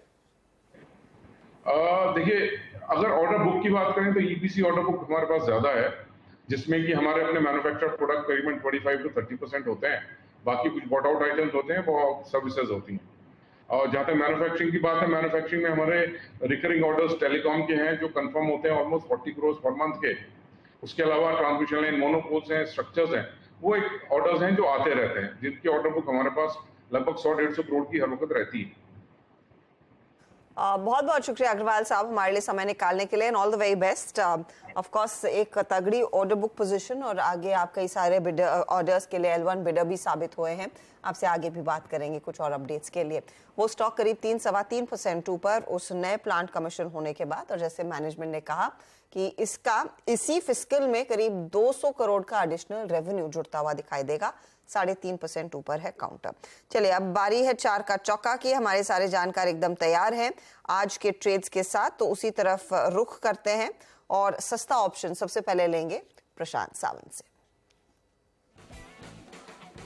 हर्षा जी, यहाँ पे अगर मैं ओवरऑल मार्केट को देखूं तो मैं एक थोड़ा सेफर ऑप्शन, नॉर्मली ऑप्शंस के लिए मैं मोमेंटम देखता हूँ, इस बार मैं थोड़ा सपोर्ट के नजदीक खरीदने के ऑप्शन देख रहा हूँ। तो ABB मुझे काफी अच्छा लग रहा है। और इसकी जो अक्टूबर महीने की, क्योंकि कल परसों एक्सपायरी है, तो अक्टूबर की 4300 4300 स्ट्राइक प्राइस ऑलमोस्ट 100 पे चल रही है। यहाँ पे मेरा स्टॉप लॉस होगा 68 70 के जस्ट नीचे। जो टारगेट मैं देख रहा हूँ वो होगा 150 150 का। ओके, ABB का अक्टूबर का 4300 का कॉल लेना है आपको, ये हो गया सस्ता ऑप्शन। श्रीकांत के पास चलते हैं अब FNO सुपरस्टार के लिए। श्रीकांत बताइए। बिल्कुल, तो यहाँ पे अगर कुछ एक स्टॉक्स को देखें तो इंडस टावर में लग रहा है कि कंसिस्टेंटली प्राइस में एप्रिसिएशन देखने मिल रहा है, प्राइस एक्टिविटी बढ़ती जा रही है। पिछले 4 या 10 दिन के ओवरऑल पैटर्न को देखें तो वहां पे प्राइस की जो ट्रेडिंग रेंज है वो भी बढ़ गई है और आज ओपन इंटरेस्ट में भी इजाफा हुआ है। तो मुझे लगता है कि इंडस टावर में डेफिनेटली आने वाले दिनों में कुछ ना कुछ एक्टिविटी बन सकती है। करंट लेवल से इंडस टावर को लॉन्ग कर सकते हैं जो 190 के करीब ट्रेड कर रहा है। यहाँ से अगर इसमें रैली बनती है तो ये स्टॉक वापस से एक बार 195 से लेकर 198 के लेवल्स दिखा सकता है। तो करंट लेवल से लॉन्ग करें, स्टॉप लॉस यहाँ पे रखे एट 186, तो 186 का स्टॉप लॉस है। ओके, 186 का स्टॉप लॉस। मैं एक बार सिर्फ चेक कर रहा था कि कहीं ये नहीं, हाँ बैन में नहीं है। कल ऐसा लग रहा था कि बैन में आएगा, आया नहीं था, तो अभी भी खैर इसमें फ्यूचर्स में काम कर सकते हैं। चलिए चार्ट का चमत्कार के लिए मानस के पास चलते हैं। मानस, देखिए कोलगेट पामोलिव पे खरीदारी करनी है क्योंकि कोलगेट के पैटर्न देखेंगे तो बहुत बड़ा कंसोलिडेशन देखने को मिला था, लेकिन ये कंसोलिडेशन ज्यादातर टाइम 20-डे मूविंग एवरेज के ऊपर हो रहा था। आज हमें एक फ्रेश ब्रेकआउट देखने को मिला है, इसलिए यहाँ पर आप करंट लेवल्स पे भी खरीदारी कर सकते हैं। 2014 के स्टॉप लॉस से खरीदारी कर सकते हैं और 2120 के टारगेट आपको सेट करने हैं कोलगेट में। यहाँ पर ऑप्शन ट्रेड भी लिया जा सकता है, अक्टूबर मंथ का 2100 वाला कॉल ऑप्शन ले सकते हैं। 36 रुपीज पे ट्रेड हो रहा है, वहां पर 22 रुपए के स्टॉप लॉस से खरीदारी करिए और 60 रुपए के टारगेट सेट करिए। ओके, तो ये फिलहाल देखिए कोलगेट पर व्यू आता हुआ 2120 का टारगेट रहेगा, वरना आप 2100 का कॉल भी लेकर जा सकते हैं। इनफैक्ट नीलेश जैन ने इत्तेफाक से यही ट्रेड दिया था जब वो हमारे साथ कुछ देर पहले जुड़े हैं। मयूरेश बताइए, मिड कैप फंडा। तो प्रीमियम वॉचेस में से Ethos is something we are liking at markets with India. Archita ji, 2-3 वजह। एक, जो प्रीमियम वॉचेस का मार्केट है ये अच्छा खासा ग्रो हो रहा है ग्लोबली भी और इंडियन कॉन्टेक्स्ट में भी। लास्ट ईयर इथॉस के जो प्रीमियम और हाई सेगमेंट वॉचेस थे वो लगभग 67% ऑफ सेल्स थे, with an average selling price of 1,57,000 rupees. पहले तिमाही में ये परसेंटेज 1% बढ़ा है, 67-68% with an average selling price of 1,79,000 rupees. दूसरा देखिए 40 एक्सक्लूसिव ब्रांड्स इनके पास है, काफी नए ब्रांड्स इनके पास आ रहे हैं विद एन एक्सक्लूसिविटी, और 60 स्टोर्स के जो इनकी एक आउटलेट चेन है ये और भी ग्रो होगी in the coming few quarters. जहां तक मार्केट साइज का सवाल रहा है, risk watches account for 80% Indian watch market context में, और इसकी वैल्यू लगभग 20,000 करोड़ के आसपास है, जो 18 से 20% के रेट पे ग्रो होगी अगले 3 से 4 वर्षों में। टारगेट ऑडियंस जो महत्वपूर्ण रहता है वॉचेस के लिए, 6,800 अल्ट्रा HNI इंडिविजुअल्स थे, जो 11,500 हो सकते हैं अगले 3 से 4 वर्षों में, जो एक काफी अच्छा विकल्प होता है ये वॉचेस और वॉच मेकर्स के लिए। Last but not the least, EBITDA margins है इथॉस के लिए बिटवीन 16 and 18% मेंटेन होने की पूरी क्षमता है। और अगर वॉचेस जो प्रीमियम वॉचेस 20% की ग्रो होगी because of the exclusivity that ethos has, मुझे लगता है I think for the watch industry this can grow even at 25-30% तो इथॉस हमें काफी पसंद आ रहा है। 18 से 20% की अपसाइड हम देख रहे हैं। 1650 का stop loss, clear disclaimer, stock research know through clients के पास गई है। मेरी पर्सनली होल्डिंग स्टॉक में बिल्कुल। अच्छा, आप कह रहे हैं पर्सनली आप स्टॉक नहीं होल्ड करते, लेकिन क्या महंगी घड़ी खरीदी है यहाँ से? नहीं अर्चिता जी, मैं घड़ी नहीं पहनती। तो ये फिर गणित कैसे बिठाया है, चैनल चेक कैसे लिया जब आपने उसमें कुछ पैसा ही नहीं लगाया? तो HNI से डील करता हूँ। तो आपको एक इंटरेस्टिंग फैक्ट बताता हूँ अर्चिता जी। आई थिंक जो S&P के साथ अगर आप कंपेयर करते हैं इंडेक्स फ्रॉम 2013 to 2023, S&P ने 12% रिटर्न दिया है और जो वॉच इंडेक्स है उसने 8.5% का रिटर्न दिया, सेकंड बेस्ट रिटर्न। पिक्चर आई थी पता नहीं कौन, जिसमें हीरो था, मैं भूल गया, उसने कहा था मैं घड़ी नहीं पहनता, क्योंकि घड़ी वो लोग पहनते हैं जो नौकरी पे जाते हैं जिनको काम करना होता है, मुझे जरूरत नहीं है। आजकल घड़ी वो लोग पहनते हैं जो अपना स्टेप काउंट सामने देखना चाहते हैं। चलिए, अच्छा एक पॉकेट पर फटाफट से एक टेक चेक ले लेते हैं, फिर आगे बढ़ेंगे। श्रीकांत, इस पर हमने काफी चर्चा की है। डिफेंस कंपनियां देखिए, Kochi shipyard, garden reach, Mazagon, सब में तेजी बनती हुई। क्या लेंगे इन लेवल्स पर, क्या अट्रैक्टिव लगने लगा है? तो देखिए, अगर यहाँ पे आज के अगर वॉल्यूम पैटर्न को देखें तो नो डाउट कोचिन शिपयार्ड में वापस से इंटरेस्ट डेवलप हुआ है। एक बड़ी रैली हमने देखी थी 600 रुपए से लेकर 1250 रुपए तक की नॉन स्टॉप एक विदाउट एनी मेजर करेक्शन एक रैली देखी थी, उसका करेक्शन आ चुका है। अब लगता है कि ये स्टॉक वापस से एक बार 1250 के लेवल्स को रीटेस्ट कर सकता है। तो करंट लेवल से इनफैक्ट कोचिन शिपयार्ड को ही लॉन्ग किया जा सकता है, ट्रेंड को फॉलो करना चाहिए। वॉल्यूम्स काफी बड़े हैं, अगर वेटेड एवरेज वॉल्यूम्स देखें तो तकरीबन वो बने हैं 1060 के, तो 1060 के स्टॉप लॉस के साथ इसे लॉन्ग करें और टारगेट्स इमीडिएट बेसिस पे रखे 1150 का और उसके बाद 1250 का। तो कोची शिपयार्ड जैसे ट्रेड्स पर आपकी नजरें होनी चाहिए। यहाँ पर एक अच्छा खासा मोमेंटम, इनफैक्ट पूरा स्पेस काफी एक्टिवली आज ट्रेड करता हुआ दिखाई दिया है। चले अब फोकस एक और स्पेस पर, और इसकी नजर बाजार ही नहीं इनफैक्ट दिग्गज फाउंडर्स पर की भी जा रही है। आज विजय शेखर शर्मा जो पेटीएम के प्रोमोटर हैं और फाउंडर है, उन्होंने ट्वीट किया अपनी कंपनी के बारे में नहीं बल्कि इंडिगो की बारे में। दरअसल उन्होंने बहुत इंटरेस्टिंग जानकारी किसी से सुनी और वो शेयर की कि एफएनबी बिजनेस में कंपनी जबरदस्त दरअसल तेजी दिखा रही है। अब क्या एग्जैक्टली कहा गया और वो गणित क्या कह रहा है और क्या इंडिकेट कर रहा है इंडिगो के लिए, उस सुमित हमारे साथ है। सुमित बताइए। देखिए, इंटरेस्टिंग ट्वीट विजय शेखर शर्मा साहब ने किया है। ये ट्वीट में उन्होंने बहुत अच्छी जानकारी शेयर की है और ये जानकारी है इंडिगो के फूड एंड बेवरेजेस कारोबार को लेकर। दरअसल ये हिंट साइड में हम कभी रियलाइज़ नहीं करते हैं कि इंडिगो में अगर आप इन फ्लाई सर्विसेज देखेंगे, यानी कि जो फ्लाइट में सर्विसेज दी जाती हैं, उसमें या तो उनके गुडीज़ की सेल ऑफ होती है या फिर फूड एंड बेवरेज होता है। उसमें मेजर कामकाज जो होता है वो food and beverage he involve होता है। लेकिन उसी कारोबार से इंडिगो करीब 700 करोड़ रुपए के आसपास का सालाना नंबर जनरेट कर रहा है। ये नंबर उन्होंने मेंशन किया, तो क्रॉस चेक भी किया हमने इसे एनुअल रिपोर्ट में। तो इन फ्लाइट कारोबार में FY23 में इंडिगो ने करीब 766 करोड़ रुपए के आसपास का रेवेन्यू जनरेट किया है। ये इन फ्लाइट कारोबार में बाकी कारोबार भी होगा, लेकिन हम अज्यूम करते हैं क्योंकि ज़्यादातर सारे कारोबारों में फूड एंड बेवरेजेस कारोबार सबसे ज़्यादा होता है, तो F&B कारोबार का मेजर डोमिनेंस है। इस कारोबार को उन्होंने मैच कराया बारबेक्यू नेशन के रेवेन्यू से, यानी कि FY23 में जहां इंडिगो ने फूड एंड बेवरेजेस की बिक्री से फ्लाइट में या पूरे इन फ्लाइट सर्विसेज के कारोबार से 766 करोड़ रुपए जनरेट किया, वहीं बारबेक्यू नेशन ने करीब 761 करोड़ रुपए का सालाना स्टैंड लोन रेवेन्यू FY22 में जनरेट किया। ये एक कंपैरिजन उन्होंने मेंशन किया। इसके अलावा उन्होंने इसको फर्दर सेग्रीगेट भी किया कि अगर इसी रेवेन्यू को पर डे फ्लाइट के हिसाब से देखें, पर बुकिंग फ्लाइट के हिसाब से देखें, तो किस तरह का इसका एक आंकड़ा बैठता है।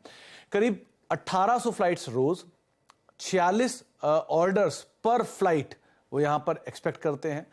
प्रति उड़ान ऑन एन एवरेज 160 की कैपेसिटी का प्लेन होता है, तो 160 का, क्योंकि वो कैपेसिटीज भी होती हैं और कितनी फ्लाइट भरी उस पर भी डिपेंड करता है। और पर ऑर्डर जो होता है उसमें 30% के आसपास का एक रेवेन्यू या फिर मार्जिन वहां पे जनरेट करते हैं। तो मोर लेस F&B कारोबार से आए हैं 760 करोड़ रुपए, करीब 3 करोड़ के आसपास के सालाना ऑर्डर मेंशन होते हैं। पर डे के करीब 83,000 तमाम इंडिगो की फ्लाइट्स में ऑर्डर होते हैं और एवरेज टिकट साइज करीब 250 रुपए के आसपास रहता है। ये कुछ एक back of the envelope calculation उनकी तरफ से होते हुए दिखाई पड़ी है। इस कैलकुलेशन के लिहाज से देखा जाए तो इंडिगो इस फूड एंड बेवरेजेस कारोबार के ऊपर करीब 500 करोड़ रुपए के आसपास का एक रेवेन्यू जनरेट करता हुआ दिखाई पड़ सकता है, कंसीडरिंग कि वो 70% के आसपास के मार्जिन, ग्रॉस मार्जिन यहां पर रखता है। तो संभावित मुनाफा जो हो सकता है इस फूड एंड बेवरेजेस कारोबार से back of the envelope calculation में वो रफली 500-550 करोड़ रुपए के आसपास बैठता है, जो कि जुबिलेंट फूड के कारोबार से भी ज़्यादा सालाना जो जुबिलेंट फूड का प्रॉफिट है उससे ज़्यादा होता हुआ दिखाई पड़ेगा, कि जुबिलेंट फूड का करीब जो सालाना प्रॉफिट है वो 350 करोड़ रुपए के आसपास का स्टैंड लोन बेसिस पर, और इंडिगो का प्रॉफिट जो दिखाया गया है, जो मेंशन किया गया है एक कैलकुलेशन के हिसाब से, वो 530 करोड़ है। ये नंबर वेरी कर सकते हैं, लेकिन एक इंटरेस्टिंग चीज़ जो इसमें आप इसमें ज़रूर नोट कर सकते हैं वो ये कि इंडिगो फ्लाइट सर्विसेज के साथ साथ ऑटोमेटिकली एक F&B की कंपनी भी बन गई है, क्योंकि उसमें से फूड एंड बेवरेजेस का बड़ा हिस्सा भी वो सेल करती है। तो इसका एक ऑटोमेटिक रेवेन्यू जो मोड ऑफ रेवेन्यू है वो F&B भी आपको दिखाई पड़ेगा अदर देन फ्लाइट्स। तो इसको भी आप आधार मान के चल सकते हैं। बिल्कुल सुमित, और इनफैक्ट अगर आप PVR आइनॉक्स में भी देखेंगे ना हर्षदा, तो वहाँ भी एक्चुअली अब असली बिजनेस उनका F&B से आ रहा है। अच्छा, इसमें एक चीज़ मुझे एक जोक याद आ रहा है कि एक बार आप एक फ़्लाइट में जा रहे थे और वो एक सरकारी फ़्लाइट थी, तो वो अटेंडेंट आके पूछती कि what would you have for dinner, तो मैं पूछता हूँ कि व्हाट आर माय ऑप्शंस, बोलती है येस और नो। आप एक बार फ्लाइट में चले गए, आपके पास कोई ऑप्शन नहीं है। आप मॉल में जा रहे हैं तो जुबलैंड में जाएं या फिर बारबेक्यू में जाएं या कहीं भी जाएं, इधर जाएं उधर जाएं, तो आपके पास ऑप्शन होते हैं। यहाँ 60-70% मार्जिन इसीलिए, खाना है आपको यही है। और ऐसा नहीं है कि या तो आप वो जैसे ट्रेन में होता था ना, पैर की अपना खुद का डब्बा पैक करके लेके जाओ, या तो स्टेशन पे कुछ मिल जाएगा। एग्जैक्टली या तो ये, क्योंकि एयरपोर्ट खुद बहुत महंगा है, एयरपोर्ट पे भी बहुत महंगा मिलता है, तो आप एयरपोर्ट पे नहीं खाएंगे, चलिए हम वहाँ खा लेंगे। इसके लिए आजकल लाउंज का बिजनेस अच्छा चल रहा है। लोग क्या करते हैं आजकल, भाई 2 रुपए के क्रेडिट कार्ड में 2 रुपए में लाउंज एक्सेस मिलता है, वहाँ पे जितना खाना पीना है खा पी लेते हैं, उसके बाद ताकि फ्लाइट में जरूरत ना पड़े और फिर सीधा जहाँ लैंड करेंगे वहाँ पे खा पी लेंगे। लेकिन ऑब्वियसली ये काफ़ी इंटरेस्टिंग चीज़ उन्होंने पॉइंट आउट की थी। खैर आज स्टॉक भी इंडिगो का ऊपर है और इस बिजनेस में मार्जिन भी अच्छा है। जैसे अब आप एप्पल है फॉर एग्जांपल, उसका एयरपोर्ट का बिजनेस आप अलग से ले लें फॉर एग्जांपल, तो वो ही कई कंपनियों से बड़ा होगा। तो यहाँ पर इनका सिर्फ फूड्स एंड बेवरेजेस बिजनेस ही कई कंपनियों के बराबर का फूड्स एंड बेवरेजेस का बिजनेस है। और एक चीज़, आप रेस्टोरेंट वगैरह जा रहे हैं तो वहाँ पे तो उनको फिर भी इतना रेंटल कॉस्ट वगैरह देनी पड़ रही है, यहाँ तो कुछ भी नहीं है, वो प्लेन की टिकट आपने ऑलरेडी ली हुई है, उसमें आप ऑलरेडी बैठे हुए हैं। तो काफ़ी इंटरेस्टिंग था ये। खैर ये स्टॉक ऊपर से थोड़ा हल्का ज़रूर हुआ है, जब पिछले कुछ दिनों में वो जो उनके इंजन्स के, प्लेन के इंजन्स को लेकर जो मेन बिजनेस था उसको लेकर एक थोड़ी सी दिक्कत आ रही थी। लेकिन मयूरेश, क्या व्यू बन रहा है इंडिगो पर? अब 2400 में इकलौती ऐसी कंपनी रही है जिसने ये दिखाया कि एविएशन में भी पैसा बन सकता है। एब्सोल्युटली अनुज जी, और 2 चीजें हो रही है इनके फेवर में। एक बिकॉज ऑफ कंपटीशन, जो कंपटीशन है ही नहीं rather at this point of time, कब आएगी कैसे आएगी पता नहीं है। गो एयर के प्लेन्स कब वापस आएंगे, जेट का रिवाइवल होगा कि नहीं, एयर इंडिया के जो प्लेन्स हैं वहां पे slow and steady delivery start होंगी इन द नेक्स्ट क्वार्टर और 2। तो तब तक I think they are going to have a complete lion share in terms of the routes that they are managing. और इनफैक्ट इंटरनेशनल राउट्स जो इन्होंने start किए हैं वो हायर मार्जिन वाला बिजनेस होता है। दूसरा ऑब्वियसली आई थिंक जो क्रूड प्राइसेस हैं, because of crude prices moving higher, ATF prices में इजाफा देखने मिला है जो थोड़ा डिट्रीमेंटल हो सकता है, बट बिल्कुल ये पास थ्रू करते हैं। और अभी तो मेन सीजन आने वाला है, Q3 is going to be the best season, क्योंकि काफी फेस्टिविटीज होती हैं, काफी लोग अपने होम टाउन्स वापस जाते हैं, क्रिसमस टाइम होता है। तो I think the best time is expected to be Q3 और Q1 जो हॉलिडे सीजन होते हैं, जहाँ पे आई थिंक इनका मार्केट शेयर गेन, जो expectation in terms of numbers specifically, I think जो रेवेन्यू और जो इनकी यील्ड है वो शायद बरकरार रहेगी, तो शायद मोमेंटम बरकरार रहेगी। ओके, मोमेंटम बरकरार है। अच्छा, अब जो मैं बात कर रहा था कि पिन निफ्टी की, अब देखिए 19850 की कॉल तो हो चुकी है 0.85 और ऑलमोस्ट 19800 का जो पुट हमने दिखाया था, दोनों के दोनों ऑप्शन अब नियर 0 पे आ चुके हैं और 255 हो चुका है। तो अब शायद एक 3 PM मूव आ जाए, शायद पॉसिबिलिटी है। एक काम करते हैं, एक ब्रेक ले लेते हैं, ब्रेक लेकर आएंगे तो 3 PM मूव पर चर्चा करेंगे। साथ ही हमारे साथ आज मैक्स लाइफ इंश्योरेंस के डायरेक्टर और CIO मेहर वोरा जुड़ेंगे, उनसे बातचीत करते हैं। साथ हैं मैक्स लाइफ इंश्योरेंस के डायरेक्टर और CIO मेहर वोरा। मेहर जी, गुड आफ्टरनून। मार्केट में इस समय थोड़ा सा एक टसल जोन चल रहा है, खासतौर से बड़े बैंकों को लेकर। ऑब्वियसली आप स्टॉक स्पेसिफिक बात नहीं करेंगे, लेकिन HDFC बैंक में जिस तरीके से पिछले 1 हफ्ते में गिरावट आई तो उससे थोड़ा मार्केट का मूड बिगड़ा। आपका व्यू क्या है इस समय मार्केट को लेकर और बड़े बैंकों को लेकर? हेलो अनुज, देखिए मार्केट तो अभी भी काफी हेल्दी तरीके से मैं कहूंगा मूव कर रहा है। हमने 2200 के करीब नंबर्स देख लिए निफ्टी के, और उसके बाद 3-4% का जो करेक्शन हुआ है वो कोई बड़ी बात नहीं है in the overall scheme of things. तो मेरे ख्याल से market is still in a positive zone. India की जो इकोनॉमी है उसकी जो फेस्टिव सीजन में जो कंज्यूमर डिमांड अगर मेंटेन करती है और अगर एल निनो को ज्यादा इम्पैक्ट नहीं आता है, तो मेरे ख्याल से ये जो और कंजम्पशन की ग्रोथ है वो भी रिवाइव हो जाएगी और मार्केट को जो एक सेकेंड लेग चाहिए फर्दर अप जाने का वो शायद मिल सकता है। और सबसे बड़ी मार्केट के, खास करके इंडियन मार्केट के लिए बात यह है कि अगर ग्रोथ थोड़ी कम भी आती है तो भी इंडिया दुनिया में से सबसे फास्ट ग्रोइंग बड़ी इकोनॉमी में रहेगा। तो अगर हमारा ग्रोथ 5.5-6 भी आता है तो भी एक as an economy will be amongst the large fastest growing economy in the world. तो मेरे ख्याल से जिस तरह से पोजीशन है हम लोग के बॉन्ड इंडेक्स में ग्लोबली हम इंक्लूड हो जाएंगे नेक्स्ट ईयर, इक्विटीज का फ्लो मोर और लेस स्टेडी है, डोमेस्टिक फ्लोज अभी भी बहुत ही ज्यादा स्ट्रांग है, तो मार्केट को काफी सपोर्टिंग फैक्टर्स टेक्निकली और फंडामेंटली है। आपका सेकंड क्वेश्चन बिग बैंक्स का था। मेरे ख्याल से स्टॉक स्पेसिफिक कारण तो अलग अलग होते हैं, लेकिन जो बेसिक हमारी प्रीमाइस से बेसिक थीसिस है कि एटलीस्ट नेक्स्ट 12 महीने के लिए बड़ी बैंकों को और छोटी बैंकों को जो है एनपीए एसेट क्वालिटी के प्रॉब्लम्स नहीं होंगे। जिस तरह से पिछले 3 साल में बैंक्स ने कैपिटल रेज किया है और बैलेंस शीट को क्लीन अप किया है, और जिस तरह से बैंक ने बड़े चंकी अकाउंट्स में लेंडिंग नहीं किया है, रिटेल और छोटे अकाउंट्स में लेंड किया है, तो कोई बड़ा एक्सीडेंट होने की उम्मीद बहुत ही कम है। तो बैंकिंग सिस्टम में मुझे लगता है कि एसेट क्वालिटी बहुत ही रोबस्ट है और नेक्स्ट 12 मंथ्स के लिए कोई इश्यू नहीं है। क्रेडिट ग्रोथ आती रहेगी, क्योंकि काफी सालों से हमने देखा है कि क्रेडिट ग्रोथ नहीं हुई थी, अब पिकअप हो रही है। एंड थर्ड पॉइंट ये है कि जो मार्जिन है, वो आरबीआई का जो स्टांस है, वो अगर धीरे धीरे करके ईजिंग स्टांस होता है, इंटरेस्ट रेट स्टेबलाइज होने की बात कर रही है आरबीआई, तो मेरे ख्याल से मार्जिन भी मेंटेन रहेंगे। तो क्रेडिट ग्रोथ अच्छा रहेगा, मार्जिन मेंटेन रहेंगे और एसेट क्वालिटी में कोई दिक्कत नहीं है। तो मेरे ख्याल से जो बैंकिंग सबसे बड़ा सेक्टर है, वही मार्केट को काफी स्टेबिलिटी दे सकता है।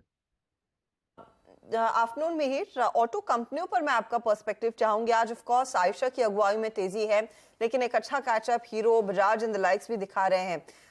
ये प्रीमियमाइजेशन का ज्यादा आंच आयशा पर नहीं आएगी, ये जेफरीज का व्यू है, लेकिन दूसरे प्लेयर्स भी इस मार्केट में ऑफ कोर्स वैल्यू प्ले के लिए उतर रहे हैं।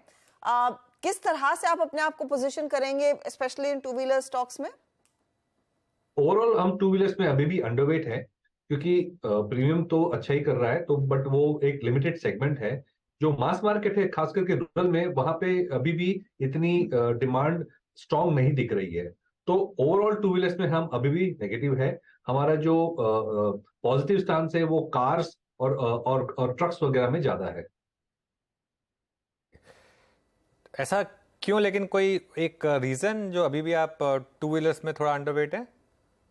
हमें अभी भी रूरल जो डिमांड है उस पे अभी भी एक क्वेश्चन मार्क है, और बल्क ऑफ द डिमांड अभी भी जो है वो रूरल से ही आती है। अर्बन डिमांड मोरलेस रोबस्ट है, बट वहां पे प्रीमियम कैटेगरी ज्यादा चलती है, जहां पे डिफरेंट स्टॉक्स आते हैं। तो मेरे ख्याल से ओवरऑल अभी भी एक डिमांड का रूरल खास करके और लोअर एंड मोटरसाइकिल्स और स्कूटर्स हैं, उसमें अभी भी एक क्वेश्चन मार्क है।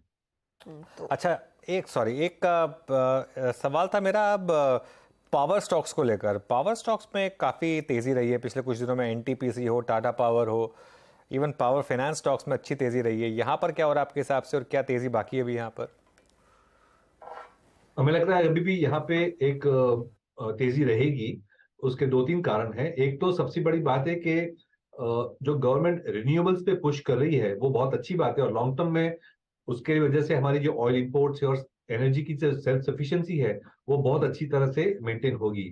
लेकिन प्रॉब्लम ये होता है कि जो रिन्यूएबल्स हैं उसकी अवेलेबिलिटी जो है वो 24 घंटा नहीं होती है, तो उसको हमें कन्वेंशनल कोल और न्यूक्लियर वगैरह और हाइड्रो से सपोर्ट करना पड़ता है। उसमें क्या होता है कि हमने जिस तरह से फोकस रिन्यूएबल्स पे ही किया था, तो जो कन्वेंशनल कैपेसिटी है वो इतनी आई नहीं है, और खास करके जो गैस बेस्ड कैपेसिटी है वो गैस की शॉर्टेज की वजह से चालू नहीं हो पाई। तो उसकी वजह से एक जो पीक डिमांड है उसमें शॉर्टेज आ रही है, और प्लस जब रिन्यूएबल्स होता है तो उसका जो लोड होता है वो भी अनइवन होता है, तो एक ट्रांसमिशन और डिस्ट्रीब्यूशन में भी काफी इन्वेस्टमेंट करनी होती है। तो एक तो ये एक पीक शॉर्टेज की बात हो रही है, प्लस रिन्यूएबल्स में काफी इन्वेस्टमेंट की बात हो रही है, और जो ग्रिड इंफ्रास्ट्रक्चर है और मीटरिंग का जो इंफ्रास्ट्रक्चर है उसको भी एफिशिएंट बनाना पड़ता है। तो ये सारे फैक्टर्स की वजह से एक बड़ा इन्वेस्टमेंट अभी भी पावर सेक्टर में बाकी है, और उसकी वजह से मेरे ख्याल से different segments of the power segment में तेजी आ रही है। और हमने देखा है कि जो पावर फाइनेंसिंग वगैरह जो कंपनीज होती हैं वो टिपिकली ज्यादा रिस्क ले पाती है प्रोजेक्ट्स वगैरह में, तो उसकी वजह से फाइनेंसिंग कंपनीज को भी फायदा हो रहा है। हर्षिता, मैं एक बार पॉइंट आउट करना चाहूँगा निफ्टी फाइनेंशियल सर्विसेज इंडेक्स को। और देखिए, जो एक लग रहा था कि जिस तरीके से सारे वो ऑप्शन जीरो हो जाएंगे, उसके बाद वो ऑप्शन राइटर बाहर हो जाएगा, उसके बाद एक फ्रेश मूव आएगा, और वो अब मूव आ रहा है। देखिए, अब डाउन साइड पर आ रहा है वो मूव। एकदम से फाइनेंशियल सर्विसेज इंडेक्स जो है वो कोलैप्स हुआ। कोलैप्स में भी स्ट्रॉन्ग वर्ड टू यूज़, लेकिन वो जो ऑप्शन ट्रेडर्स है उनको इनफ मिल गया होगा। वो 19,800 के पुट में एकदम से मूव आया, तो सोचा इसको जरा पॉइंट आउट कर दिया जाए। इनफैक्ट इसका दबाव आप लार्जली पूरे मार्केट के सेंटिमेंट पर देखे अनुज, 175 पॉइंट नीचे अब निफ्टी बैंक ट्रेड करता हुआ, तो ड्रैग तो देखने को मिल ही रहा है। लेकिन HDFC बैंक अब हमारा लोन रेंजर जो पॉजिटिव टेरिटरी में और सरप्राइजिंगली आधे % तक के गेन्स देखने को मिले, तो एब्सोल्यूट ऑपोजिट डायरेक्शन में ये ट्रेड करता हुआ 1537 के आसपास तक का ट्रेड है। अच्छा, एक और पॉकेट पर मैं आपकी मिहिर राय लेना चाहूंगी, सीमेंट कंपनी। और सीमेंट में हमने देखा यूनिवर्स काफी बड़ी है, कुछ दिग्गज कंपनियां UltraTech, KCC, Ambuja and the likes, फिर दूसरी तरफ आपके कई सारे छोटे प्लेयर्स हैं जो अलग अलग रीजन्स को केटर करते हैं। अब सब में सितंबर के महीने में 2 प्राइस हाइक्स आ चुके हैं, लोग कह रहे हैं अक्टूबर में कुछ और हाइक्स आते हुए दिखाई देंगे, डिमांड देखने को मिल रही है और वॉल्यूम्स में इजाफा है। लेकिन क्या ये सिर्फ सीधा सीमेंट के जरिए प्ले करना है या फिर जो इंडस्ट्री इसका इस्तेमाल करेगी, यानी कि कुछ इंफ्रास्ट्रक्चर कंपनियां, रियल एस्टेट कंपनियां, वहां पर भी ये फंड फ्लो आ सकता है? सारे सेगमेंट पे प्ले कर सकते हैं, लेकिन सीमेंट में खास करके मैं जो लॉन्ग टर्म प्राइसिंग पावर जो है उस पर ज्यादा बेट नहीं करूंगा। मुझे नहीं लगता है कि जो एक्स्ट्राऑर्डिनरी प्रॉफिटेबिलिटी जो है वो इमीडिएटली आएगी। इसमें हमें स्टॉक बाय स्टॉक देखना पड़ेगा। काफी सारी कंपनीज है जहां पे वॉल्यूम ग्रोथ काफी आ रही है क्योंकि नई कैपेसिटीज लगा रहे हैं, तो वहां पे एक अर्निंग्स की विजिबिलिटी ज्यादा होती है। तो मैं वो स्टॉक्स प्रेफर करूंगा, वो कंपनीज प्रेफर करूंगा जहां पे नई कैपेसिटीज आ रही है, वॉल्यूम ग्रोथ अच्छी आ रही है। तो ये एक है। दूसरी एक सेट ऑफ कंपनीज है जहां पे मैनेजमेंट बात कर रही है कि हम एफिशिएंसीज बढ़ाएंगे, लॉजिस्टिक्स और डिस्ट्रीब्यूशन की एफिशिएंसीज बढ़ाएंगे, एनर्जी एफिशिएंसी बढ़ाएंगे। तो वहां अगर हमें लगता है कि कोई ऐसी कंपनीज है जहां पे एफिशिएंसीज की स्टोरी आ सकती है, तो वो हम देख रहे हैं। बट एज अ सेक्टर हम बड़ा इंप्रूवमेंट इन मार्जिन या बड़ा प्राइसिंग पावर की बेट नहीं ले रहे हैं। स्टॉक स्पेसिफिक एफिशिएंसीज और वॉल्यूम की गेम खेल रहे हैं। लार्ज कैप आईटी पर अब क्या व्यू बन रहा है मिहिर, क्योंकि डेट्स आने शुरू हो गई हैं। TCS 11 तारीख को और इन्फोसिस 12 तारीख को नंबर्स लेकर आएंगे अगले महीने। क्या व्यू रहेगा यहाँ पर? ब्रॉडली सेक्टर व्यू हमारा न्यूट्रल है। एक क्वार्टर पहले व्यूज ज्यादा नेगेटिव था, अब थोड़ा कम नेगेटिव हो रहा है। और उसकी वजह यह है कि जो US इकोनॉमी है उसकी स्ट्रेंथ एक्सपेक्टेशन से बेटर है। तो मेरे ख्याल से ज्यादा नेगेटिव होने की बात नहीं रही है। बट अगर हम ट्रेंड देखें तो अभी भी जो हायरिंग हो रही है वो कम हो रही है, विच मीन्स के कंपनीज को इतनी विजिबिलिटी नहीं है। तो ये एक तरह से the worst of the fears did not materialise, उसकी वजह से इतना नेगेटिव नहीं है, लेकिन बहुत ज्यादा तेजी की भी बात नहीं कर रहे हैं। तो मेरे ख्याल से जैसे हमने सीमेंट में बात किया कि स्टॉक स्पेसिफिक देखें, वैसे आईटी में भी देयर आर स्पेसिफिक कंपनी जो स्पेसिफिक सेगमेंट्स को पकड़ के अच्छी वॉल्यूम ग्रोथ दिखा रहे हैं क्योंकि उनकी एक्सपर्टीज वो हाई ग्रोथ सेगमेंट में ज्यादा है। तो एक आई थिंक मिड कैप में काफी स्टॉक पिक्स ज्यादा मिल रही है आईटी में। लार्ज कैप्स में हम न्यूट्रल टू अंडरवेट हैं। एक फाइनल वर्ड मैं आपसे इनफैक्ट डिफेंसिव प्लेस पर लेना चाहूंगी। अब आप टेक्नोलॉजी की बात कर रहे हैं, लेकिन हाल फिलहाल में हमने देखा FMCG काउंटर्स में थोड़ा सा एक्शन लौटता हुआ। कल टाटा ग्रुप ऑफ कंपनीज में हम देख रहे थे काफी इंटरेस्ट था, टाटा कंज्यूमर, ट्रेंट एक्सेट्रा में। और दूसरी तरफ आपके प्योर प्ले ये फार्मा कंपनियां, प्रेफरेंस क्या होगी? थोड़ा सा सेफ अगर खेलना है, किस तरफ आप ज्यादा पैसा कमिट करना चाहेंगे?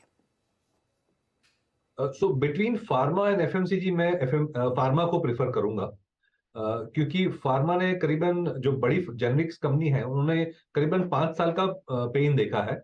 और अब ऐसा लग रहा है कि ये लेवल जो जेनरिक ड्रग्स के हैं, लो लेवल प्राइसिंग के हो गए हैं, वो लेवल पे काफी सारी ग्लोबल कंपनी सर्वाइव नहीं कर पाएगी।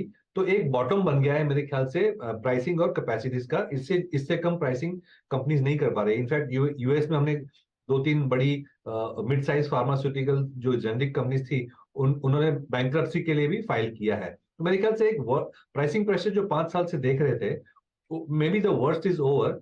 और कंपनीज जो इंडिया में है वो तो एनीवे क्वाइट एफिशिएंट है। तो अगर प्राइसिंग स्टेबलाइज होती है तो हम अच्छा वॉल्यूम ग्रोथ और अच्छा अर्निंग्स ग्रोथ दिखा सकते हैं। डोमेस्टिक डिमांड अगर देखें तो वो अच्छी रही है। तो मेरे ख्याल से फार्मा में एक प्ले हो सकता है बिकॉज ऑफ ऑलमोस्ट 5 साल का जो अंडर परफॉर्मेंस आया है और अब जो फंडामेंटल्स धीरे धीरे करके इंप्रूव हो रहे हैं, तो एक अच्छा सिचुएशन बन रहा है। राइट, चलिए फिर मेरा बहुत बहुत शुक्रिया आज हमारे साथ जुड़ने के लिए और हमसे बात करने के लिए। Thank you so much. चलिए अब एक काम करते हैं, अब डीलिंग रूम की बात करते हैं। यतिन के पास चलते हैं। Yatin, good afternoon. Good afternoon. और आज दो स्टॉक्स फोकस में है। इस वीक एक्सपायरी है तो उसके पहले पहले काफ़ी सारी आपको एक्यूमुलेशन दिख रही है इप्का लेबोरेटरीज में, और डीलर्स का मानना ये है कि 1-2 दिनों के व्यू से यहाँ खरीदारी कर सकते हैं। 50 से 20 रुपए की अपसाइड, 15 से 20 रुपए की अपसाइड माफ़ कीजिएगा, इस पर्टिकुलर स्टॉक में डीलर्स को लगती है कि हो सकती है। और काफ़ी अच्छी एफआई बाइंग यहाँ लोअर लेवल्स पे आपको देखने को मिल रही है डिलीवरी बेस। तो इप्का लैब्स एक स्टॉक है जो आज एफआई रेडार पे है। इसके अलावा टाटा पावर में भी अच्छा खासा ट्रैक्शन हुआ है, रोल ओवर्स भी अच्छे हैं, डिलीवरी वॉल्यूम्स भी पिछले 2-3 दिनों से अच्छे हो रहे हैं। और डीलर्स की अगर आप माने तो डोमेस्टिक म्यूचुअल फंड यहाँ पावर स्टॉक्स में खरीदारी कर रहे हैं, और टाटा पावर में उनको लगता है कि 265 से लेकर 270 के लेवल्स आपको अक्टूबर फ्यूचर्स में देखने को मिल सकते हैं, और यहाँ वो अक्टूबर फ्यूचर्स खरीदारी की सलाह अपने क्लाइंट्स को दे रहे हैं। तो अगले सीरीज के लिए टाटा पावर्स पे डीलर्स बुलिश दिख रहे हुए आज नजर पड़ रहे हैं। ओके, टाटा पावर में आज सुबह से खैर मोमेंटम अच्छा था, तो यहाँ पर एक BTST कॉल टाटा पावर पर, और इप्का लैब्स ये दूसरा स्टॉक। चलिए अब BTST कॉल्स से STBT लेना शुरू करते हैं। मार्केट में फिर एक हल्का सा नॉक, और इस बार तो मिड कैप्स में भी सेलिंग प्रेशर आया। मिड कैप इंडेक्स भी ऑलमोस्ट डे लो की ट्रेजेक्ट्री में। गुड आफ्टरनून गावा सर, बताइए बाय या सेल? बाय, और वो भी होगा NCC। ट्रेड कर रहा है 158 के आसपास, स्टॉप होगा 156 2 का, टारगेट करीब 165। NCC लगता है यहाँ से एक अप मूव मिलना चाहिए। एनसीसी में एक अच्छी अपॉर्चुनिटी, 6.5% का इजाफा दरअसल वो स्टॉक ट्रेड दिखा रहा है। श्रीकांत, आपका ट्रेड? तो देखिए यहाँ पे मुझे लग रहा है कि ICICI बैंक ने अपने इंपॉर्टेंट लेवल को ब्रेक किया है, और आज मॉर्निंग से अगर आप देखें तो उसी लेवल्स के नीचे ये ट्रेड कर रहा है। तो करंट लेवल से अगर कुछ शॉर्ट करना है तो या तो BTST के बेसिस पे मुझे लग रहा है कि शॉर्ट लेके जाना चाहिए। ICICI बैंक में 948 के करीब ट्रेड कर रहा है। टारगेट्स नजर आते हैं 930 रुपए के, यानी कि लगभग 20 रुपए के, और स्टॉप लॉस यहाँ पे रखना पड़ेगा एट 957 का। तो 6 से 7 रुपए का स्टॉप लॉस रखना पड़ेगा 957 के स्टॉप लॉस के साथ ICICI बैंक को शॉर्ट करके जाए। सबका दिन आता है आज ICICI बैंक पे भी सेल कॉल आने लग गए, है ना। सोचा था कभी कि ये टाइम आएगा, लेकिन अभी आजकल चल रहा है ICICI बैंक पे भी सेल कॉल। मानस, आपके कैरी करेंगे बाय या सेल? खरीदारी करने का ट्रेड लेंगे और हीरो मोटोकॉर्प में खरीदारी करेंगे। पैटर्न देखिए तो ऑलरेडी स्टॉक करेक्ट हो चुका है, लेकिन आज 20 डे 50 डे मूविंग एवरेज को स्टॉक ने रीगेन कर लिया है। तो हीरो मोटोकॉर्प में करंट लेवल्स पे खरीदारी करनी है। 2999 2999 के स्टॉप लॉस से आप खरीदारी कर सकते हैं, और 3075 के टारगेट सेट कर सकते हैं। ये दोनों ही कैश लेवल्स हैं। तो माफ करिएगा, ये दोनों ही फ्यूचर्स लेवल्स हैं, सितंबर की फ्यूचर की मैं बात कर रहा हूँ। तो आप खरीदारी करिए। स्टॉप लॉस 2999, टारगेट 3075 के रहेंगे हीरो मोटोकॉर्प के फ्यूचर में। हीरो मोटोकॉर्प के फ्यूचर में तेजी का ट्रेड। प्रशांत, आपका क्या व्यू है, क्या स्टॉक ले रहे? हर्षा जी, HUL में बहुत अच्छी बेस बन चुकी है, ऐसा मेरी राय है। तो यहाँ पे मैं बाय की रिकमेंडेशन दूंगा। करीबन 2475 2480 इस बीच में स्पॉट ट्रेड कर रहा है। स्टॉप लॉस रखेंगे 2460 2460, और जो टारगेट में रखा वो होगा 2520 2520। ओके, अच्छा एक बार एक स्टॉक लेकर आइए, डॉक्टर लाल पैथलैब्स। एकदम से मेरी नज़र पड़ी इसके ऊपर, इसकी ऑप्शंस में काफ़ी इंडिविजुअल ऑप्शन में अच्छी एक्टिविटी थी, और अब स्पॉट भी करीब करीब 1.5% ऊपर इस समय। मयूरेश, है क्या कवरेज में डॉक्टर लाल? बिल्कुल है, और जो ये स्टॉक्स सारे डायग्नोस्टिक कोविड के समय में पूरे फ्लेवर में थे, शायद आउट ऑफ फ्लेवर हो गए थे, but again I think they are regaining some element of momentum back. तो डॉक्टर लाल हो, कृष्णा डायग्नोस्टिक्स हो, ये दो stock within the diagnostic space definitely नजर में रखने चाहिए। जो टेस्ट का एक रेजिम होता है, I think that is coming back, और जो स्पेशलाइज्ड टेस्ट होती हैं, I think that is going to get even more prominence as we move ahead. हालांकि कोविड का फेज पीछे रह चुका है, बट आई थिंक ये जो एक टेस्टिंग का फेज है, जो आई थिंक एक कॉन्शियसनेस बढ़ रही है बिकॉज ऑफ हेल्थ इंश्योरेंस कहे आप, या बिकॉज ऑफ जनरल हेल्थ, एक जो स्टेबिलिटी अपने को चाहिए उसके लिए, मुझे लगता है दो स्टॉक्स डॉक्टर लाल और कृष्णा, इसको डेफिनेटली फोकस करें। ओके, डॉक्टर लाल और कृष्णा इस पर फोकस करिए। चलिए अब नीलेश की BTST कॉल रह गई थी, उन्हें भी ले लेते हैं लाइन पर। नीलेश जी, बताइए आपकी BTST ट्रेड। हाँ बिल्कुल अनुज जी, देखिए खरीदारी करने की सलाह है। ग्रासिम में एक काफी अच्छा मोमेंटम हम पिछले 2 ट्रेडिंग सेशन से देख रहे हैं, और ओवरऑल सीमेंट पैक में काफी वैसे ही अच्छा मूव हमें आज के सेशन में भी देखने को मिल रहा है। तो यहाँ पे खरीदने की सलाह होगी। ग्रासिम को ऊपरी स्तर पर 2000 के जो रीसेंट हाइज बने थे, वहां तक का मूव यहाँ पे एक्सपेक्ट करके चल रहे हैं। 1936 का स्टॉप लॉस होगा, 2000 के पहले टारगेट होंगे। और 2000 का ब्रेकआउट हमें देखने को मिलता है तो उसके बाद 2040 तक का भी मूव हमें देखने को मिलेगा। तो पहला टारगेट 2000, दूसरा टारगेट 2040, स्टॉप लॉस रखना होगा 1936 का। ओके, तो ये फिलहाल ग्रासिम पर एक ट्रेड, जो सीमेंट की हम बात कर रहे थे, वहां पर एक अच्छी खासी अपॉर्चुनिटी है। मार्केट थोड़े से संभलने की कोशिश में, तो जो कुछ देर पहले थोड़ा सा कोलैप्स आया था, उसके बाद टिके हैं बाजार, ज्यादा टूटे नहीं हैं, वो एक चीज अच्छी है। अच्छा, एक और ट्रेड जो थोड़ा सा हरकत में आ रहा है, ONGC। मानस, इस पर क्या व्यू बन रहा है? ONGC मेरे ख्याल में 1.5% ऊपर आज 188 का स्तर, और ये इनफैक्ट अब डे हाई के आसपास ट्रेड करता हुआ। बिल्कुल, देखिए व्यू पॉजिटिव है क्योंकि स्टॉक कंसोलिडेट हो रहा था और कंसोलिडेशन 20 डे मूविंग एवरेज के ऊपर हो रहा था। आज के पैटर्न को देख के लग रहा है कि जो कंसोलिडेशन था, ये छोटा सा करेक्शन था, वो कंप्लीट हो गया है और अब आप यहाँ पर खरीदारी कर सकते हैं। 185 के स्टॉप लॉस से आप खरीदारी करिए, ऊपर की तरफ 192 और फिर 195 तक के टारगेट्स पॉसिबल है ONGC में। ओके, चलिए अब काम करते हैं, थोड़ा सा क्लोज को समझते हैं। काफ़ी मतलब इनडिसाइसिव क्लोज है आज तक 19,666 पर, लेकिन एक जो अच्छी चीज़ हुई, कल के लो से बेटर था आज का लो, तो ये एटलीस्ट अगर आप चाहते हैं कि उस हिसाब से देखा जाए तो बेटर है। हालांकि कल के हाई से लोअर है आज का हाई, तो आज एक typical inside day with some kind of doji formation, मतलब जहां खुले हम ऑलमोस्ट वहीं बंद होने की तैयारी, प्लस इनसाइड डे। नॉर्मली ऐसा पैटर्न जब बनता है तो अगले दिन मार्केट में कुछ ना कुछ, जैसे कहते हैं ना लल बिफोर द स्टॉर्म, उस तरीके का एक ट्रेड होता है, तो एक कुछ शायद इंटरेस्टिंग हो। और कल ध्यान रखिए, कल D-1 सेशन निफ्टी और बैंक निफ्टी की मंथली एक्सपायरी से पहले वाला सेशन कल है, तो कल फायरवर्क्स होने के चांसेस हैं। जिस तरफ का भी ट्रेड निकले कल, आज का हाई या आज का लो, मैं यही कहूँगा आज आप कोई ट्रेड कैरी ना करें, क्योंकि बहुत ज़्यादा वॉलेटिलिटी है मार्केट में इस समय। कल मार्केट आपको इंडिकेशन दे देगा, भले ही गैप अप मिले या गैप डाउन, अभी कोई ट्रेड ना कैरी करें, स्टॉक्स पर फोकस करें। और पॉइंटर्स हैं आपके सामने वेल डिफाइंड, 19,600 डाउन साइड पर, 19,800 अप साइड पर, बैंक निफ्टी में 44,400 डाउन साइड पर, 44,800 अप साइड पर। जिस भी तरफ मामला निकलेगा उस तरफ बड़ी ट्रेड निकलेगी। कल मुझे लग रहा है कि एक शायद सेकंड हाफ एक ट्रेंडिंग डे बन सकता है मार्केट में, लेकिन उसके लिए आपको मौका मिलेगा। कल पूरे फर्स्ट हाफ में मौका मिलेगा उस पोजीशन को लेने के लिए। अभी फिलहाल कोई पोजीशन कैरी ना करें तो बेटर रहेगा। चलिए, तो थोड़ा सा सावधान रहे इस समय, यहाँ से आगे एक तेजी की पोजीशन या कोई भी पोजीशन कैरी ना करे जो आप होल्ड कर रहे हैं। आज स्क्वायर ऑफ करके जाए। आज वैसे IT की हम बात कर रहे थे, TCS में थोड़ी सी रिलीफ आ रही है, अब सिर्फ 0.25% ही सही, लेकिन हल्की तेजी के साथ कारोबार करता हो, तो थोड़ा थोड़ा ये पीक आउट कर रहा है, उस पर नजरें होनी चाहिए। क्या यही स्थिति इन्फोसिस में नहीं? इन्फी में ऐसे कोई लक्षण नहीं है। टेक महिंद्रा ऐसी कुछ स्थिति दिखा रहा है, विप्रो भी देख ले, सिर्फ TCS है जो अब ऊपरी स्तर पर आता हुआ साफ देखने को मिला है। कोई ट्रेड लेना बनता है क्या प्रशांत TCS में जाते जाते, या रहने दे, कल देखेंगे? हर्षा जी, मेरे हिसाब से आज के दिन वेट करना चाहिए, क्योंकि ओवरऑल अगर हम पूरे सेक्टर को देखें तो मिक्स एंड मैच रिएक्शन है। TCS डेफिनेटली पॉजिटिव लग रहा है, बट एक रेजिस्टेंस पे।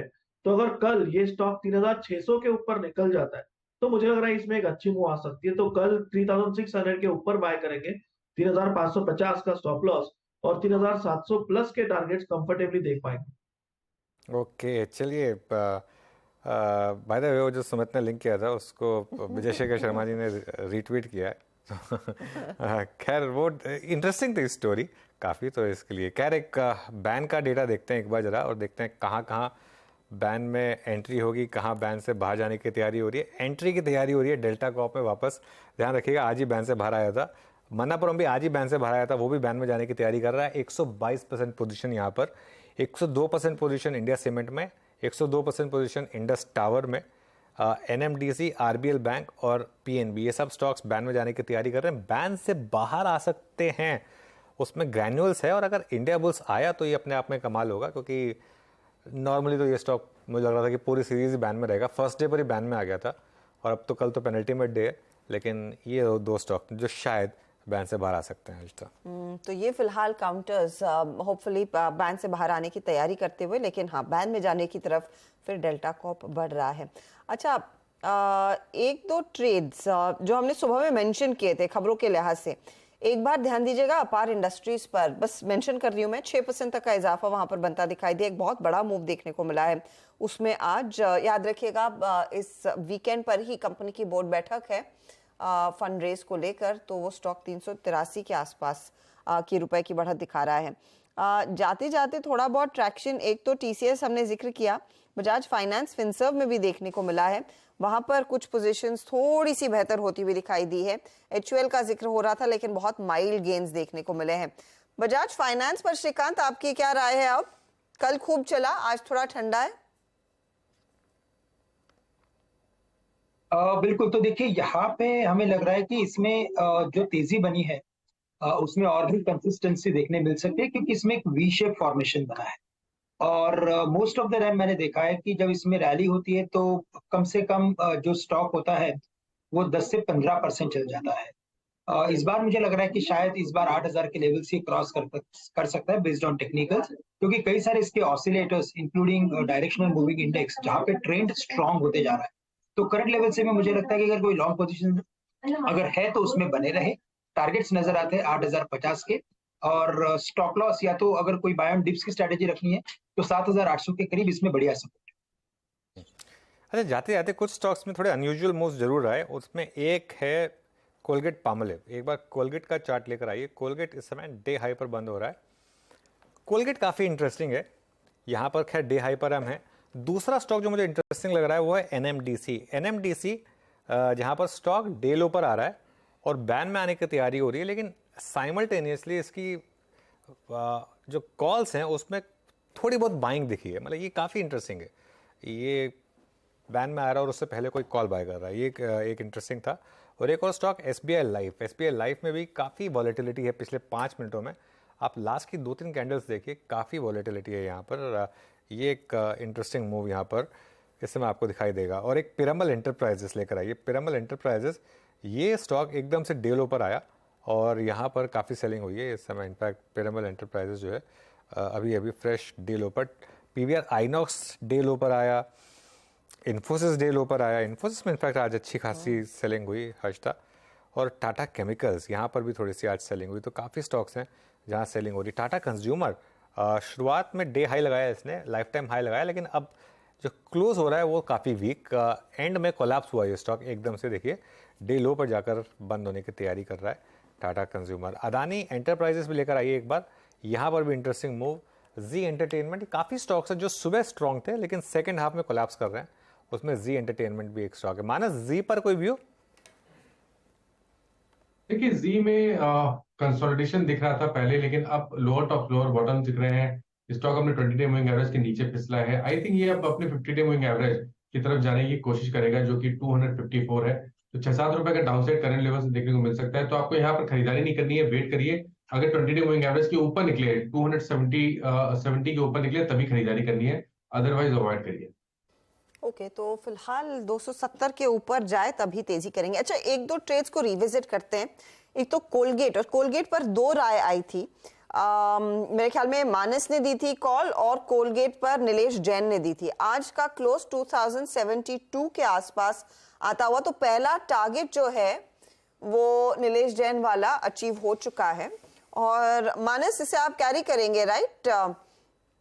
बिल्कुल कैरी करेंगे, क्योंकि जो टारगेट मैंने दिए हैं वो 2120 के हैं। ऑप्शन में अच्छा खासा मूव मिल गया है, बट फिर भी इतना स्ट्रॉन्ग अप ट्रेंड है और इतना क्लियर ब्रेकआउट है, आई थिंक बिल्कुल कैरी करना चाहिए। चलिए, तो ये कैरी करने वाला ट्रेड और नीलेश जैन का टारगेट क्लियरली अचीव होता हुआ इस समय दिखाई दे रहा है।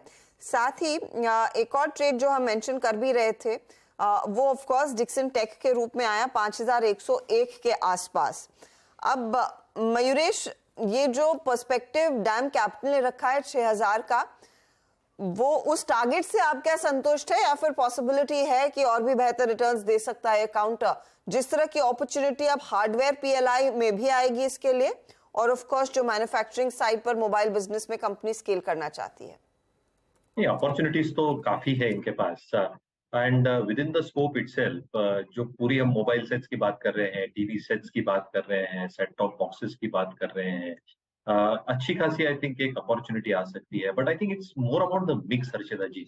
एक होता है जो आउटसोर्सिंग एलिमेंट होता है जिसके मार्जिन्स कम होते हैं, और एक होता है ODM, जिसे इनके भाषा में कहते हैं ओन डिजाइन मैन्युफैक्चरिंग, यानी ये डिजाइन भी खुद बनाएंगे फॉर द प्लेयर्स इटसेल्फ, और इसके लिए इनकी मार्जिन्स बेहतर रहती है। तो for players like Dixon, for the scope and the areas that they are working in, जो ODM का कॉन्सेप्ट है या एक पार्ट है, वो स्लोली स्टेडीली बढ़ते जा रहा है, और जैसे ही एक सिग्निफिकेंट पार्ट बनते जाएगा going forward, consolidated margins can be relatively better. तो मुझे लगता है आई थिंक ओपन फील्ड है, काफी अपॉर्चुनिटीज हैं, expectations of ODM expected to do well, जिससे मार्जिन का इजाफा हो सकता है, can keep the momentum in the stock going. तो डिक्सन टेक में ऑफ कोर्स एक इंटरेस्टिंग अपॉर्चुनिटी, एस्ट्रल का हम मेंशन सुबह में कर रहे थे, मुझे याद है गावा साहब, एस्ट्रल 1924 के लेवल्स पर, इनफैक्ट ये भी लगभग डे हाई के आसपास ही जाकर टिकेगा। बिल्कुल, आई थिंक अच्छा लग रहा है मुझे, एस्ट्रल बढ़िया है। इनफैक्ट जो सेटअप जहां पर बंद हुआ है उसके हिसाब से 1900 का स्टॉप लगा कर चले, पॉसिबल है कि 2000 के लेवल देखने को मिल सकते हैं। इनफैक्ट मैंने चूज किया था ये स्टॉक, शायद कल सुबह दे दूंगा। Yes, astral is looking good. Astral is looking good. 2 दिन से इसमें अच्छा मोमेंटम है खैर एस्ट्रल में। यहाँ पर अभी भी आप पोजीशन कैरी कर सकते हैं। ABB इंडिया में भी ट्रेड पिक की गई थी, यहाँ पर भी अच्छे मूव्स रहे हैं, लेकिन जाते जाते वोडाफोन आइडिया एक बार फिर चमक रहा है, करीब करीब 7% ऊपर। और इस सीरीज़ में वोडाफोन आइडिया ने शानदार मूव्स दिखाए। मेरे ख्याल से इस सीरीज़ का F&O का शायद ये सबसे बड़ा काउंटर रहा है। 35% गेन इस महीने, 35% गेन इस महीने वोडाफोन आइडिया ने, शानदार मूव। 9 रुपये से शुरू हुआ ये मूव, अब 12, सवा 12 तक। मयूरेश, मार्केट लगातार बेट ले रहा है कि इस बार शायद वो फंड रेजिंग आएगी, इस बार शायद थिंग्स आर डिफरेंट, लेकिन क्या वेट करें वो एक्चुअल इवेंट हो जाए उसके बाद इस पर कॉल लें, या इसको प्रीएम्प्ट करना चाहेंगे आप? प्रीएम्प्ट नहीं करना चाहूंगा अनुजी, क्योंकि काफी बार हमने सुना है फंड रेज होना है और होता नहीं है, या डिले होता है या डिफर होता है। फंड रेज होने दीजिए, क्योंकि उसके बाद आई थिंक मार्केट्स अच्छा खासा आई थिंक मान के चल रहा है कि once the fund raise is done, एक जो दिक्कतें इनके साथ हैं, स्पेशली जो बैलेंस शीट रिपेयर लगेंगी, I think that should start taking cues in real earnest. और दूसरा I think fund raise is really needed, क्योंकि ये जो खुद वीड आउट कर रहे हैं कस्टमर्स हम अपने 2G प्लेटफॉर्म के ऊपर, और जो कॉम्पिटिटर्स 2G से 4G ट्रांजिशन लेके कर रहे हैं because of the areas, the circles that they probably having, they are probably losing customers at a far greater pace, और बहुत सिलेक्टिव सर्कल्स में इनका ऑपरेशन अभी एग्जिस्टिंग है, जो एक अच्छा खासा स्केल पे चल रहा है। तो मुझे लगता है with the fund raise at least existing operations can get consolidated. तो फंड रेज की राह देखेंगे, कब आता है, कैसे आता है, क्या प्रोपोर्शन में आता है, और उसके बाद ही कॉल लें। बट उसकी जो एंसिलरी प्ले अनुज जी जो आप डिस्कस कर रहे थे at the beginning of the show, Indus stars, इस पे जरूर फोकस देना चाहिए, क्योंकि अगर फंड रेज हुआ तो जो स्टेबिलिटी रहती है इंडस स्टार्स के ऑपरेशन में, टेनेंसी को लेके, वोडाफोन से, भारतीय एयरटेल से लेके, ये स्टेबिलिटी बरकरार रहती है, और बैलेंस शीट तो अच्छी है ही। तो फंड रेज आई थिंक जो एक एडिशनल तड़का मिल सकता है वो शायद इंडस स्टार को ज्यादा मिल सकता है। इंडस टावर में ज़्यादा एक बड़ी अपॉर्चुनिटी क्लियरली बनती दिखाई दे रही, वो स्टॉक भी आज 2% की गेंस पर जाकर टिक रहा है।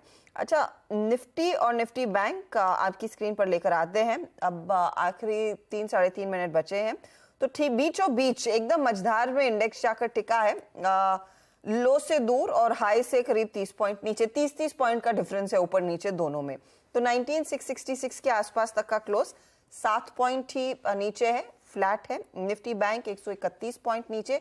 हाँ, मिड कैप्स में आज हमने देखा है ये दूसरे हाफ में बिकवाली इनफैक्ट बढ़ गई, पूरी स्थिति विपरीत हो गई है, तो वहां पर प्रेशर आता हुआ और करीब 70 पॉइंट का नुकसान। और निफ्टी फाइनेंशियल सर्विसेज की भी जो एक्सपायरी है वो थोड़े से नेगेटिव साइड पर आई, तो जो हम लास्ट हाफ आवर के मूव की बात कर रहे थे वो नीचे की तरफ ही आया है और सेल साइड की पोजीशंस बनती हुई। 1:1 का रेशियो हालांकि एडवांस डिक्लाइन में देखने को मिला है। गिरने वाले शेयरों की संख्या थोड़ी सी ज्यादा है बढ़ने वालों की तुलना में। चलिए आपके लिए अब वॉल पर लेकर आते हैं आज का क्लोज। इंडेक्स के लेवल्स हमने अभी अभी देखे। 140 अंकों की गिरावट पर निफ्टी बैंक जाकर टिकता हुआ दिखाई दे रहा है। निफ्टी एकदम शांत है, करीब 11 अंकों का नुकसान। वहां मिड कैप इंडेक्स में थोड़ी सी बिकवाली आज बढ़ती हुई दिखाई दी है, 70 पॉइंट की गिरावट। निफ्टी आईटी बैकफुट पर और 175 अंकों का नुकसान उधर बनता दिखाई दिया है। इसीलिए हम देख रहे हैं एडवांस डिक्लाइन रेशियो में गिरने वाले शेयरों की संख्या ज्यादा है बढ़ने वालों की तुलना में। लेकिन आज के दिन पहले निफ्टी आईटी आपकी स्क्रीन पर लेकर आते हैं, क्योंकि इंफोसिस, टेक महिंद्रा, विप्रो जैसे काउंटर्स, इन सब में मुनाफा वसूली आती हुई दिखाई दी। सिर्फ टीसीएस था जहां पर क्लोजिंग पर लगभग आधे % के गेन्स देखने को मिले, लेकिन क्लियरली वो भी स्टॉक इतना ज्यादा भागा नहीं है, हल्की सी बढ़त, आधे % शॉर्ट ऑफ 0.5% के गेन्स यहाँ पर। इन्फी देखिए, विप्रो देखिए, आपका टेक महिंद्रा देखिए, इन सब में बिकवाली का दबाव आता हुआ। एलटीआई माइंडट्री भी थोड़े से सॉफ्टर साइड पर था।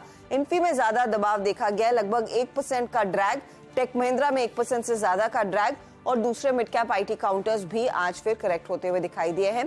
तो ये एक पॉकेट कमजोरी वाला, लेकिन ऑटो साइड पर तेजी रही है।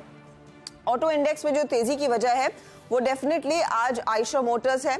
आइशर मोटर में 4150 का जो जेफरीज का टारगेट आया है, उसके बाद स्टॉक 4% भागा, आज 2.5% ऊपर टिकेगा। हीरो मोटोकॉर्प, बजाज ऑटो में हमने देखा फॉलो थ्रू देखने को मिला, 2% ऊपर हीरो जाकर टिकता हुआ आपको दिखाई दे रहा है। बजाज में 1.25% की तेजी है। आज चुनिंदा ट्रेड्स में एमएनएम, मारुति में भी थोड़ी थोड़ी हरकत आती दिखाई दे रही थी। एमएनएम खास तौर से पॉजिटिव टेरिटरी में आधे % के गेन्स, और टाटा मोटर्स में भी कुछ तेजी बन रही थी। मारुति थोड़ा सा फ्लैटिश 25 रुपए नीचे क्लोज दिखा रहा है। बैंकों का जायजा लिया जाए, ICICI bank, Kotak Mahindra bank, axis bank, IndusInd bank, ये निजी बैंक थे जो थोड़ी मुनाफा वसूली की तरफ बैठ रहे थे, लेकिन इनसे एकदम अलग एचडीएफसी बैंक पॉजिटिव क्लोज दिखाने में कामयाब है। मामूली सी बढ़ती सही, लेकिन ग्रीन में बंद हो रहा है, लगभग 6 से 7 रुपए ऊपर। मिड कैप काउंटर्स में भी कुछ ट्रेड्स जो आपको देखने चाहिए। डिक्सन टेक, जिसका हम जिक्र कर रहे थे, एक और 17 डेल्टा के लिए जहां पर मुनाफा वसूली देखने को मिली है। यही नहीं, आज रैमको सीमेंट जैसे काउंटर्स, जेके सीमेंट जैसे काउंटर्स में फिर तेजी बनती दिखाई दी। तो ऐसे भी ट्रेड्स जमे हैं, तेजी देखने को मिली है। दो स्टॉक्स जो अभी हम मेंशन कर रहे थे, वोडाफोन और इंडस टावर, अच्छा खासा मूव इनमें क्लोजिंग पर आता हुआ दिखाई दिया है। चलिए अब आपको हीट मैप दिखाते हैं, और वहां पर आपको साफ दिखाई देगा कितनी तेजी कितनी मंदी में आज बाजार क्लोज दिखा रहा है। 19,672 के आसपास तक की गिरावट की क्लोज, 2 पॉइंट की गिरावट, एकदम सपाट, एकदम फ्लैट क्लोज है। और ये कुछ स्टॉक्स जहां पर बिकवाली बड़ी है।